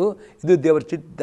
ಪ್ರತಿಯೊಬ್ಬರು ರಕ್ಷಣೆ ಹೊಂದಬೇಕಾಗಿದೆ ಪ್ರಿಯ. ಇವತ್ತು ನಿಮ್ಮ ಪ್ರಾರ್ಥನೆ ಬೇಕು ಪ್ರಿಯ. ಇವತ್ತು ಅನೇಕರು ಟಿ ವಿ ಮುಖಾಂತರ ಅನೇಕರು ಸುವಾರ್ತೆ ನೋಡುತ್ತಾರೆ, ಆದರೆ ಅವರು ಯೇಸುವನ್ನು ಕಂಡುಕೊಳ್ಳಬೇಕು, ಅವ್ರ ನೀತಿ ಹೊಂದಿಕೊಳ್ಳಬೇಕಾದ್ರೆ ನೀವು ಅವರಿಗೋಸ್ಕರ ಕಣ್ಣೀರಿನಿಂದ ಪ್ರಾರ್ಥನೆ ಮಾಡೋದಾದರೆ ಅವರ ಹೆಸರುಗಳನ್ನು ಬರೆದಿಟ್ಟು ಡೆಫಿನಿಟ್ ಪ್ರಿಯ ಕಣ್ಣಿನಿಂದ ಪ್ರಾರ್ಥನೆ ಮಾಡುವ ನಿಮ್ಮ ಕುಟುಂಬದವರು, ನಿಮ್ಮ ಸ್ನೇಹಿತರು ಮತ್ತು ಯಾರಿಗೂ ಆ ಆತ್ಮರಕ್ಷೆ ಬಂದೇ ಬರ್ತವೆ. ಕಣ್ಣಿನ ಪ್ರಾರ್ಥನೆಗೆ ಉತ್ತರ ಉಂಟು, ಆವಾಗ ಅದ್ಭುತರು ಮಾಡುತ್ತಾನೆ ಪ್ರಿಯರೇ. ಮೂರನೇ ಬೀಜ ನೋಡ್ತೇವೆ, ಸುವಾರ್ತೆ ಎಂಬ ಬೀಜವನ್ನು ಬಿತ್ತುವವರು ಆಗಬೇಕು. ಪ್ರಸಂಗಿ ಪುಸ್ತಕ 11ನೇ ಅಧ್ಯಾಯದಲ್ಲಿ 1ರಿಂದ 6ನೇ ವಾಕ್ಯ ತನಕ. ನಿನ್ನ ಆಹಾರವನ್ನು ನೀರಿನ ಮೇಲೆ ಚೆಲ್ಲು, ಬಹುದಿನದ ಮೇಲೆ ಅದು ನಿನಗೆ ಸಿಕ್ಕುವುದು. 7 ಮಂದಿಗೆ ಹೌದು 8 ಮಂದಿಗೆ ಹಂಚಿಬಿಡು. ಲೋಕದಲ್ಲಿ ಮುಂದೆ ಸಂಭವಿಸುವ ಕೇಡು ನಿನಗೆ ಗೊತ್ತಿಲ್ಲ. ಮಳೆ ತುಂಬಿದ ಮೋಡಗಳು ಭೂಮಿಯ ಮೇಲೆ ಸುರಿದು ಬಿಡುವು. ಮರವು ತೆಂಕನಕ್ಕಾಗಲಿ ಬಡಗಣಕ್ಕಾಗಲಿ ಬಿದ್ದು ಹಾಗೆ ಇರುವುದು. ಗಾಳಿ ನೋಡುತ್ತಲೇ ಇರುವವನು ಬೀಜ ಬಿತ್ತನು, ಮೋಡವನ್ನು ಗಮನಿಸುತ್ತಲೇ ಇರುವವನು ಪೈರು ಕೊಯ್ಯನು. ಗಾಳಿಯ ಗತಿಯನ್ನು ಗರಿಬಿನ ಗರ್ಭದಲ್ಲಿ ಎಲುಬು ಬೆಳೆಯುವ ರೀತಿಯನ್ನು ನೀನು ಹೇಗೆ ತಿಳಿಯುವುದಿಲ್ಲವೋ ಹಾಗೆ ಸರ್ವಕರ್ತನಾದ ದೇವರ ಕಾರ್ಯವನ್ನು ಅರಿಯೆ. ಮುಂಜಾನೆ ಬೀಜ ಬಿತ್ತು, ಸಂಜೆ ತನಕ ಕೈ ತೆಗೆಯಬೇಡ. ಇದು ಸಫಲವೋ ಅದು ಸಫಲವೋ, ಒಂದು ವೇಳೆ ಎರಡೂ ಚೆನ್ನಾಗುವೆವು ನಿನಗೆ ತಿಳಿಯೋದು. ಬೆಳಕು ಇಂಪು ಸೂರ್ಯನನ್ನು ಕಾಣುವುದು ಕಣ್ಣಿಗಿತ. ಪ್ರೇರೆ ಇಲ್ಲಿ ಪ್ರಸಂಗಿ ಹೇಳ್ತಾನೆ ಪ್ರೇರೆ ಸೊಲ ಮಾಡ್ತಾನೆ, ಸುವಾರ್ತೆ ಎಂಬ ಬೀಜವನ್ನು ಪ್ರೇರೆ ನೀವು ಸಿಕ್ಕದ ಸಂದರ್ಭದಲ್ಲಿ ನೀವು ಬಿತ್ತುವರಾಗ ನಂಬಿಕೆಯಿಂದ ಆಗ ಒಂದು ದಿನ ಅಥವಾ ಒಂದು ಆತ್ಮ ಆ ಸುವಾರ್ತೆ ಬೀಜ ಬಿತ್ತಿದ ಆತ್ಮ ರಕ್ಷಣೆ ಬರುವುದು. ಇದು ಒಂದು ಬೀಜವಾಗಿದೆ. ಕಣ್ಣೀರಿಂದ ಪ್ರಾರ್ಥನೆ ಮಾಡಿಕೊಂಡು ಆದಷ್ಟು ಜನರಿಗೆ ಸುವಾರ್ತೆ ಕೊಡಬೇಕು. ಈ ಸುವಾರ್ತೆ ಎಂಬ ಬೀಜ ಅದು ಮೊಳಕೆ ಬಂದು ಆತ್ಮರಕ್ಷಣೆ ಬರುತ್ತೆ ಎಂಬುದಾಗಿ ಪ್ರಸಂಗಿ ಹೇಳುತ್ತಾನೆ ಪರೇ. ಈಗ 4ನೆಯ ಬೀಜವನ್ನು ಬಿತ್ತಬೇಕು ಪರೇ, ಆಶೆ ಹೊಂದಬೇಕಾದರೆ ನೀತಿ ಎಂಬ ಬೀಜವನ್ನು ಬಿತ್ತುವವರು ಆಗಬೇಕು ಪ್ರೇರೆ. ರೋಮಾಪುರದ ಪತ್ರಿಕೆ 6ನೇ ಅಧ್ಯಾಯದಲ್ಲಿ 16ನೇ ವಾಕ್ಯ. ರೋಮನ್ಸ್ 6:16. ನಂಬಿಕೆ ಎಂಬ ವಿಧೇಯತ್ವಕ್ಕೆ ದಾಸರದೆ ನೀತಿ ಫಲ. ಪ್ರೇರೆ ನಿಮಗೆ ಆಶೀರ್ವಾದ ಬರಬೇಕಾ ಪ್ರೇರೆ? ಅಪಸ್ಪರ್ಧನೆ ನೀವು ನಂಬಿಕೆ ಎಂಬ ವಿಧೇಯತೆ ಎಂಬ ಬೀಜ ನೀವು ಬಿತ್ತುವುದಾದರೆ ನಿಮ್ಮ ನೀತಿವಂತಿಕೆಗಳ ಅಭಿವೃದ್ಧಿ. ಎಷ್ಟು ನೀತಿವಂತ ಅಭಿವೃದ್ಧಿ ಅಷ್ಟು ನಿಮಗೆ ಆಶೀರ್ವಾದ ಅಭಿವೃದ್ಧಿಯಾಗ್ತದೆ, ಸುಕ್ಷೇಮ ಬರ್ತದೆ ಎಂಬುದಾಗಿ ಅಲ್ಲಿ ಅಪ್ಪಸಪ್ಪನು ರೋಮಾಪುರದ ಪತ್ರಿಕೆ 6ನೇ ಅಧ್ಯಾಯದಲ್ಲಿ 16ನೇ ವಾಕ್ಯದಲ್ಲಿ ಹೇಳ್ತಾನೆ. ಅದೇ ರೀತಿಯಲ್ಲಿ ಯೋಹನ ಬರೆದ 3ನೇ ಪತ್ರಿಕೆ ಅದು 2ನೇ ವಾಕ್ಯ. 3rd letter of John verse 2. ಪ್ರಿಯನೇ, ನೀನು ಆತ್ಮವಿಷಯದಲ್ಲಿ ಅಭಿವೃದ್ಧಿ ಹೊಂದಿರುವ ಪ್ರಕಾರ ಎಲ್ಲ ವಿಷಯಗಳನ್ನು ಅಭಿವೃದ್ಧಿ ಹೊಂದಿ ಸೂಕ್ಷ್ಮವಾಗಿರಬೇಕು ಪ್ರಾರ್ಥಿಸ್ತೇನೆ. ಎಂದರೆ ಎಷ್ಟು ನಂಬಿಕೆ ಎಂಬ ವಿಧೇಯತೆ ಎಂಬ ಬೀಜವನ್ನು ಬಿತ್ತಿರ್ತೀರೋ ಅಷ್ಟು ನೀವು ಆತ್ಮ ಅಭಿವೃದ್ಧಿ ಹೊಂದುತ್ತೀರಿ. ಆತ್ಮ ಅಭಿವೃದ್ಧಿ ಎಲ್ಲ ರೀತಿಯಲ್ಲಿ ಅಭಿವೃದ್ಧಿ ಸುಕ್ಷೇಮ ಆಶೀರ್ವಾದ ನೀವು ಕೊಯ್ಯುತ್ತೀರಿ ಪ್ರೇರೆ. ಇನ್ನೊಂದು ಎಕ್ಸಾಂಪಲ್ ನೋಡ್ತೇವೆ. ಯೇಸು ಕ್ರಿಸ್ತನೇ ಮತ್ತಾಯನ ಬರೆಸುವಾರ್ತೆ 6ನೇ ಅಧ್ಯಾಯದಲ್ಲಿ 33ನೇ ವಾಕ್ಯ. ನೀವು ಈಗಿರುವುದರಿಂದ ನೀವು ಮೊದಲು ದೇವರ ರಾಜ್ಯಕ್ಕಾಗೂ ನೀತಿಗಾಗೂ ತವಕ ಪಡೆಯಿರಿ. ನೀತಿವಂತರಾಗಲಿ. ನೀವು ಎಷ್ಟು ನಂಬಿಕೆ ಇಟ್ಟುವುದರ ಮುಖ ನೀತಿವಂತರಾಗಿದೆ. ಇನ್ನೂ ನೀತಿವಂತರಾಗಲಿ ತವಕ ಪಡೆಯಬೇಕು. ನಿಮ್ಮ ನೀತಿಯು ಇನ್ನೂ ಅಭಿವೃದ್ಧಿ. ಎಷ್ಟು ನೀತಿವಂತರಾಗಿ ತವಕ ಪಡೆಯುತ್ತೀರೋ ಅಷ್ಟು ಏನು ಯೇಸು ಕ್ರಿಸ್ತನೇ ಇವುಗಳ ಕೂಡ ಎಲ್ಲವೂ ನಿಮಗೆ ದೊರೆ. ಪ್ರತಿಯೊಂದು ಊಟ, ಬಟ್ಟೆ, ಮನೆ ಎಲ್ಲ ಭೌತಿಕ ಆಶೀರ್ವಾದ ದೇವರು ಕೊಡುತ್ತಾನೆ. ಯಾವಾಗ ನೀವು ನೀತಿವಂತಿಕೆ ಎಂಬ ಬೀಜ ಬಿತ್ತಿದ್ದೀರೋ ಆ ನೀತಿವಂತಿಕೆಯಲ್ಲಿ ನೀವು ಅಭಿವೃದ್ಧಿ ಆವಾಗ ಎಲ್ಲ ಆಶೀರ್ವಾದ ದೇವರು ಕೊಡುವವನು ಆಗಿದ್ದಾನೆ ಪ್ರೇರೆ. ಪ್ರೇರೆ ಆಗಿದೆ 5ನೇ ಬೀಜ ಪ್ರೇರೆ ಆಗಿದೆ ದಶಮಾಂಶ, ಕಾಣಿಕೆ ಮತ್ತು ಪರೋಪಕಾರ ಎಂಬ ಬೀಜವನ್ನು ಬಿತ್ತುವುದಾದರೆ ಆರ್ಥಿಕ ಸಮೃದ್ಧಿ ಎಂಬ ಫಲವನ್ನು ಕೊಯ್ಯುತ್ತೀರಿ. ನಾವು ನೋಡ್ತೇವೆ ಪ್ರೇರೆ 2ನೇ ಕೊರಿಂಥಿಯದವರ ಬರೆದ ಪತ್ರಿಕೆ 9ನೇ ಅಧ್ಯಾಯದಲ್ಲಿ 6ರಿಂದ 10ನೇ ವಾಕ್ಯ ತನಕ. 2 Corinthians chapter 9 verse 6 to 10 verse. ಆದರೆ ಸ್ವಲ್ಪವಾಗಿ ಬಿತ್ತುವವನು ಪೇರನು ಸ್ವಲ್ಪ ಕೊಯ್ಯುವನು, ಹೆಚ್ಚಾಗಿ ಬಿತ್ತುವವನು ಹೆಚ್ಚಾಗಿ ಕೊಯ್ಯುವನು ತಿಳ್ಕೊಳ್ಳಿರಿ. ಅಪ್ಪಸ್ಪರ್ಧನೆ ನಿಮ್ಮ ಕೊಡೋ ದಶಮಾಂಶ ಎಂದರೆ 10ನೇ ಭಾಗ ಅದು ಪ್ರತಿಯೊಬ್ಬರು ಕೊಡಲೇಬೇಕು. ದೇವರ ಆಜ್ಞತೆ ಮಲಕಿ ಪುಸ್ತಕ 3ನೇ ಅಧ್ಯಾಯದಲ್ಲಿ ಇರ್ತದೆ 8ರಿಂದ 10ನೇ ವಾಕ್ಯದಲ್ಲಿ. ನೀವು ನನ್ನಿಂದ ಕದ್ದುಕೊಳ್ಳಬಹುದೇ, ನನಗೆ ಸಲ್ಲಬೇಕ ದಶಮಾಂಶ ಮತ್ತು ಪ್ರತ್ಯೇಕಿಸಬೇಕಾದ ಕಾಣಿಕೆ. ದಶಮಾಂಶ ಅಂದರೆ ನಿಮ್ಮ ಬಂದ ಎಲ್ಲ ಆದಾಯದಿಂದ 10ನೇ ಭಾಗವಾಗಿದೆ. ಅದು ಒಂದು ಬೀಜವಾಗಿದೆ. ಕಾಣಿಕೆ ಎಂದರೆ ನೀವು ನಿಮ್ಮ ಸಭೆಯ ಸೇವಕರಿಗೆ ಕೊಡುವುದು, ಬಡವರಿಗೆ ಕೊಡುವುದು, ದಾನ ಇದು ಅಪ್ಪಲ್ಲಿ ಕಾಣಿಕೆ ಬೀಳ್ತೇನೆ. ನೀವು ಎಷ್ಟು ಬಿತ್ತು ದಶಮಾಂಶ ಕೊಟ್ಟು ಅದಕ್ಕಿಂತ ಹೆಚ್ಚಾಗಿ ಬಿತ್ತುವುದು ಕಾಣಿಕೆ. ಎಷ್ಟು ಕೊಡ್ತೀರೋ ಅಷ್ಟು ನಿಮಗೆ ಅದು ರಿಟರ್ನ್ ಬರುತ್ತದೆ. ಹಾಗಾದರೆ ನಿಮಗೆ ಆರ್ಥಿಕ ಕ್ಷೇತ್ರದಲ್ಲಿ ಸಮೃದ್ಧಿ ಬರಬೇಕಾದರೆ ನಿಮಗೆ ಎಷ್ಟೇ ಸಂಬಳ ಇರ್ಬೋದು, ಎಷ್ಟು ಕಡಿಮೆ ಸಂಬಳ ಇರ್ಬೋದು, ನಂಬಿಕೆಯಿಂದ ಆ ಬೀಜವನ್ನು ದಶಮಾಂಶ ಎಂಬ ಬೀಜ, ಕಾಣಿಕೆ ಎಂಬ ಬೀಜ ಮತ್ತು ಇನ್ನೂ ಸ್ಯಾಕ್ರಿಫೈಸ್ ಆಗಿ ಪರೋಪಕಾರ ಮಾಡುವುದು ಅಥವಾ ದೇವರ ಸೇವಕರುಗಳು ಏನು ನೀವು ಆ ಬೀಜ ಬಿತ್ತಿದ್ದರು, ನೀವು ಬಿತ್ತಿದ ಹಾಗೆ ಅಪ್ಪಸ್ಬರ್ತದೆ. ಅದು ಸ್ವಲ್ಪವಾಗಿ ಬಿತ್ತಿದರೆ ಆರ್ಥಿಕ ಬೆಲೆ ಸ್ವಲ್ಪ ಕೊಯ್ಯುತ್ತೀರಿ, ಹೆಚ್ಚಾಗಿ ಬಿದ್ದರೆ ಹೆಚ್ಚಾಗಿ ಕೊಯ್ಯುತ್ತೀರಿ. ಇದು ಒಂದು ನಿಯಮ ಎಂಬುದೇ ಅಪ್ಪಸ್ಬಾಲನು ಹೇಳ್ತಾನೆ. ಪ್ರತಿಯೊಬ್ಬನು ತನ್ನ ತನ್ನ ಹೃದಯದಲ್ಲಿ ನಿರ್ಣಯಿಸಿಕೊಂಡ ಪ್ರಕಾರ ನಿಮ್ಮ ಹೃದಯ ನಿರ್ಣಯ ಮಾಡಿ ಹಾಗೆ ಕೊಡುವವರಾಗಬೇಕು ಎಂಬುದು ಹೇಳ್ತಾನೆ. ದುಃಖದಿಂದಾಗಲಿ ಬಲಾತ್ಕಾರದಿಂದಾಗಲಿ ಯಾರು ಕೊಡಬಾರ್ದು. ಯಾಕಂದರೆ ಸಂತೋಷವಾಗಿ ಕೊಡುವನ ಮೇಲೆ ದೇವರ ಸಂತೋಷವಾಗಿ ನಿಮ್ಮ ದಶಮಾಂಶ, ಕಾಣಿಕೆ ಅಥವಾ ಪರೋಪಕಾರ ಅಥವಾ ದಾನ ಧರ್ಮ ಏನು ಕೊಡಿ ಸಂತೋಷವಾಗಿ ಕೊಡಿದರೆ ದೇವರು ನಿಮಗೆ ಸಂತೋಷವಾಗಿ ಅದರ ಪ್ರತಿಫಲವನ್ನು ಆ ಆರ್ಥಿಕ ಬೆಲೆಯನ್ನು ಕೊಯ್ಯುತ್ತೀರಿ ಎಂಬುದೇ ಅಪ್ಪಸ್ಬಾಲನಲ್ಲಿ ಹೇಳುತ್ತಾನೆ ಪ್ರೇರೆ. ಮತ್ತು 8ನೇ ಬಗ್ಗೆ ದೇವರು ಸಕಲ ವಿಧವಾದ ದಾನಗಳನ್ನು ನಿಮಗೆ ಧಾರಾಳವಾಗಿ ಅನುಗ್ರಹಿಸೋದಕ್ಕೆ ಸಕ್ತನಾದ್ದರಿಂದ ನೀವು ಯಾವಾಗಲೂ ಎಲ್ಲ ವಿಷಯಗಳಲ್ಲಿ ಪರಿಪೂರ್ಣತೆಯುಳ್ಳವರಾಗಿ ಸಕಲ ಸತ್ಯಗಳನ್ನು ಹೇರಳವಾಗಿ ಮಾಡುವವರಾಗಿರಬೇಕು. ಈ ರೀತಿಯ ಆಶೀರ್ವಾದ ನಿಮಗೆ ಸಿಗ್ತದೆ ಈ ಬೀಜ ಬಿತ್ತಿದರೆ ಮಾತ್ರವೇ ಪ್ರೇರೆ. 9ನೇ ವಾಕ್ಯದಲ್ಲಿ ಉಪಕಾರಿಯ ವಿಷಯದಲ್ಲಿ ಅವನು ಬಡವರಿಗೆ ಧಾರಾಳವಾಗಿ ಕೊಟ್ಟನು, ಅವನ ನೀತಿಯ ಫಲವು ಸದಾಕಲು ಇರುವುದು ಎಂದು ಸಾಧ್ಯ ಬರೋದಿಲ್ಲ. ಅಂದರೆ ದಾನ ಧರ್ಮ ಮಾಡುತ್ತಿರೋ, ಪರೋಪಕಾರ ಮಾಡೋದು ಅದು ನೀತಿಯ ಫಲ ಪರಲೋಕದಲ್ಲಿ ಬರೆದಿಡುತ್ತದೆ. ಅದರ ಪ್ರಕಾರ ದೇವರು 10ನೇ ವಾಕ್ಯದಲ್ಲಿ ಬಿತ್ತುವವನಿಗೆ ಬೀಜವನ್ನು, ಉಣ್ಣುವವನಿಗೆ ಆಹಾರವನ್ನು ಕೊಡುವಾತನು, ನಿಮಗೂ ಬಿತ್ತುವುದಕ್ಕೆ ಬೀಜವನ್ನು ಕೊಟ್ಟು ಹೆಚ್ಚಿಸಿ ನಿಮ್ಮ ಧರ್ಮ ಕಾರ್ಯಗಳನ್ನು ಫಲಗಳನ್ನು ವೃದ್ಧಿಪಡಿಸುವನು. ಈ ರೀತಿಯಲ್ಲಿ ಈ ದಶಮಾಂಶ, ಕಾಣಿಕೆ, ಪರೋಪಕಾರ ಅಥವಾ ದಾನ ಧರ್ಮ, ದೇವರ ಸೇವಕರು ಎಲ್ಲ ಬೀಜ ಬಿತ್ತಿದೆ. ಅದೇ ಪ್ರಕಾರ ನೀವು ನಿಮ್ಮ ಆರ್ಥಿಕತೆಯಲ್ಲಿ ಅದ್ಭುತಗಳಾಗ್ತವೆ, ನಿಮ್ಮ ಸಂಬಳವು ಜಾಸ್ತಿ ಆಗ್ತದೆ, ನಿಮ್ಮ ಎಲ್ಲ ಸಾಲದ ಬಂಧನಗಳು ಮುರಿದು ಹೋಗ್ತವೆ. ಈ ರೀತಿ ನೀವು ಬೀಜ ಬಿತ್ತಿದ್ದರೆ ಮಾತ್ರವೇ ಹರ್ಷಿಸುತ್ತಾ ಸೀವುಡುಗಳನ್ನು ಕೊಯ್ಯುತ್ತೀರಿ. ಇದು ಅರ್ಥವಾಗಿದೆ. ಆಗ ದೇವರಿನಲ್ಲಿ ಅದ್ಭುತ ಮಾಡಿ ನಿಜ ಎಂಬುದು ಹೇಳ್ತೀರಿ. ಇನ್ನೊಂದು ಎಕ್ಸಾಂಪಲ್ ನೋಡ್ತೀರಿ ದಶಮ ಕಾಣಿಕೆ ಬಗ್ಗೆ. ಗಲಾತ್ಯ ದೇವರ ಪತ್ರಿಕೆ 6ನೇ ಅಧ್ಯಾಯದಲ್ಲಿ 6, 7 ಮತ್ತು 9ನೇ ವಾಕ್ಯ. ಗಲಾತ್ಯ ಚಾಪ್ಟರ್ 6 ವರ್ಸ್ 6, 7, 9. ದೇವರ ವಾಕ್ಯದಲ್ಲಿ ಉಪದೇಶ ಹೊಂದುವವನು ಉಪದೇಶ ಮಾಡುವವನಿಗೆ ತನಗೆ ಎಲ್ಲ ಒಳ್ಳೆಯಗಳಲ್ಲಿ ಪಾಲು ಕೊಡಲಿ. ಮೋಸ ಹೋಗಬೇಡ್ರಿ. ದೇವರು ತಿರಸ್ಕಾರ ಸಹಿಸುವನಲ್ಲ, ಮನುಷ್ಯನು ಏನು ಬಿತ್ತನು ಅದನ್ನೇ ಕೊಯ್ಯಬೇಕು. ಬರುತ್ತೇನೆ ದೇವರ ವಾಕ್ಯವನ್ನು ಬೋಧಿಸುವ ನಿಮ್ಮ ಸಭಾಪಾಲಕರಿಗೆ ನೀವು ಒಳ್ಳೆಯದರೆ ಒಳ್ಳೆಯ ಪಣ ನೀವು ಕೊಡುವ ದಶಮಾಂಶ, ಕೊಡುವ ಕಾಣಿಕೆ ನಿಮ್ಮ ಸಭಾಪಾಲಕರಿಗೆ, ನಿಮ್ಮ ಸಭೆಗೆ ನೀವು ಉದಾಹರಣೆ ಕೊಡುವವರು ಆಗಬೇಕು. ಆಗ 9ನೇ ವಾಕ್ಯತೆ ಒಳ್ಳೆಯದನ್ನು ಮಾಡುವುದರೆ ಬೇಸಗೊಳ್ಳದೇ ಇರೋಣ, ಯಾಕಂದರೆ ಮನಗೊಂದಿದ್ದರೆ ತಕ್ಕ ಸಮಯದ ಬೆಲೆಯನ್ನು ಕೊಯ್ಯು ಎಂದು ಅಪ್ಪಸ್ತಲನೇ. ನೀವು ಮಾಡಿ ಒಳ್ಳೆಯ ಕ್ರಿಯೆ ನೀವು ಮಾಡೋದು ಬೇಸಗೊಳ್ಳದೆ ಮಾಡುವುದೇ ತಕ್ಕ ಸಮಯದ ಆರ್ಥಿಕ ಆಶೀರ್ವಾದ ಎಂಬ ಬೆಲೆಯನ್ನು ಕೊಯ್ಯುತ್ತೀರಿ ಎಂಬುದೇ ಅಪ್ಪಸ್ತಲನು ಹೇಳುತ್ತಾನೆ. ನಿಮ್ಮ ಆರ್ಥಿಕ ಕ್ಷೇತ್ರದಲ್ಲಿ ಅದ್ಭುತ ಆಗಬೇಕಾ, ನಿಮ್ಮ ಸಂಬಳ ಡಬಲ್ ಆಗಬೇಕಾ, ಸಾಲದಿಂದ ಬಿಡು ಆಗದೆ ನೀವು ದಶಮಾಂಶ, ಕಾಣಿಕೆ ಅಥವಾ ಪರೋಪಕಾರ ನಾನು ಏನು ಸಂತೋಷವಾಗಿ ಅದು ಕೂಡ ಆ ರೀತಿಯಲ್ಲಿ ನಿಮಗೆ ಆರ್ಥಿಕ ಸಮೃದ್ಧಿ ಬರುತ್ತದೆ ಎಂಬುದಾಗಿ ನಾವು ಇಲ್ಲಿ ನೋಡುತ್ತೇವೆ ಪ್ರೇರೆ. ಇನ್ನೊಂದು ಎಕ್ಸಾಂಪಲ್ ನೋಡ್ತೇವೆ ಪ್ರೇರೆ. ಫಿಲಿಪ್ಪಿಯವರಿಗೆ ಪತ್ರಿಕೆ 4ನೇ ಅಧ್ಯಾಯದಲ್ಲಿ 18 ಮತ್ತು 19ನೇ ವಾಕ್ಯ. ಫಿಲಿಪ್ಪಿಯವರಿಗೆ ಪತ್ರಿಕೆ 4ನೇ ಅಧ್ಯಾಯದಲ್ಲಿ 18 ಮತ್ತು 19ನೇ ವಾಕ್ಯ. ಎಪಫ್ರೊದಿತನ ಕೈಯಿಂದ ನೀವು ಕೊಟ್ಟು ಕಳುಹಿಸಿದ್ದು ನನಗೆ ತಲುಪಲಾಗಿ ನಾನು ತುಂಬಿ ತುಳುಕಿದವನಾಗಿದ್ದೇನೆ. ಅದು ದೇವರಿಗೆ ಮೆಚ್ಚುಗೆಯಾದುದು, ಸುಗಂಧ ವಾಸನೆ, ಇಷ್ಟ ಯಜ್ಞವೇ. ನನ್ನ ದೇವರು ಕ್ರಿಸ್ತ ಯೇಸುವಿನ ಮೂಲಕ ತನ್ನ ಪ್ರಭಾವದ ಐಶ್ವರ್ಯಕ್ಕಾಗಿ ನಿಮ್ಮ ಪ್ರತಿಯೊಂದು ಕೊರತೆಯನ್ನು ನೀಗಿಸುವನು.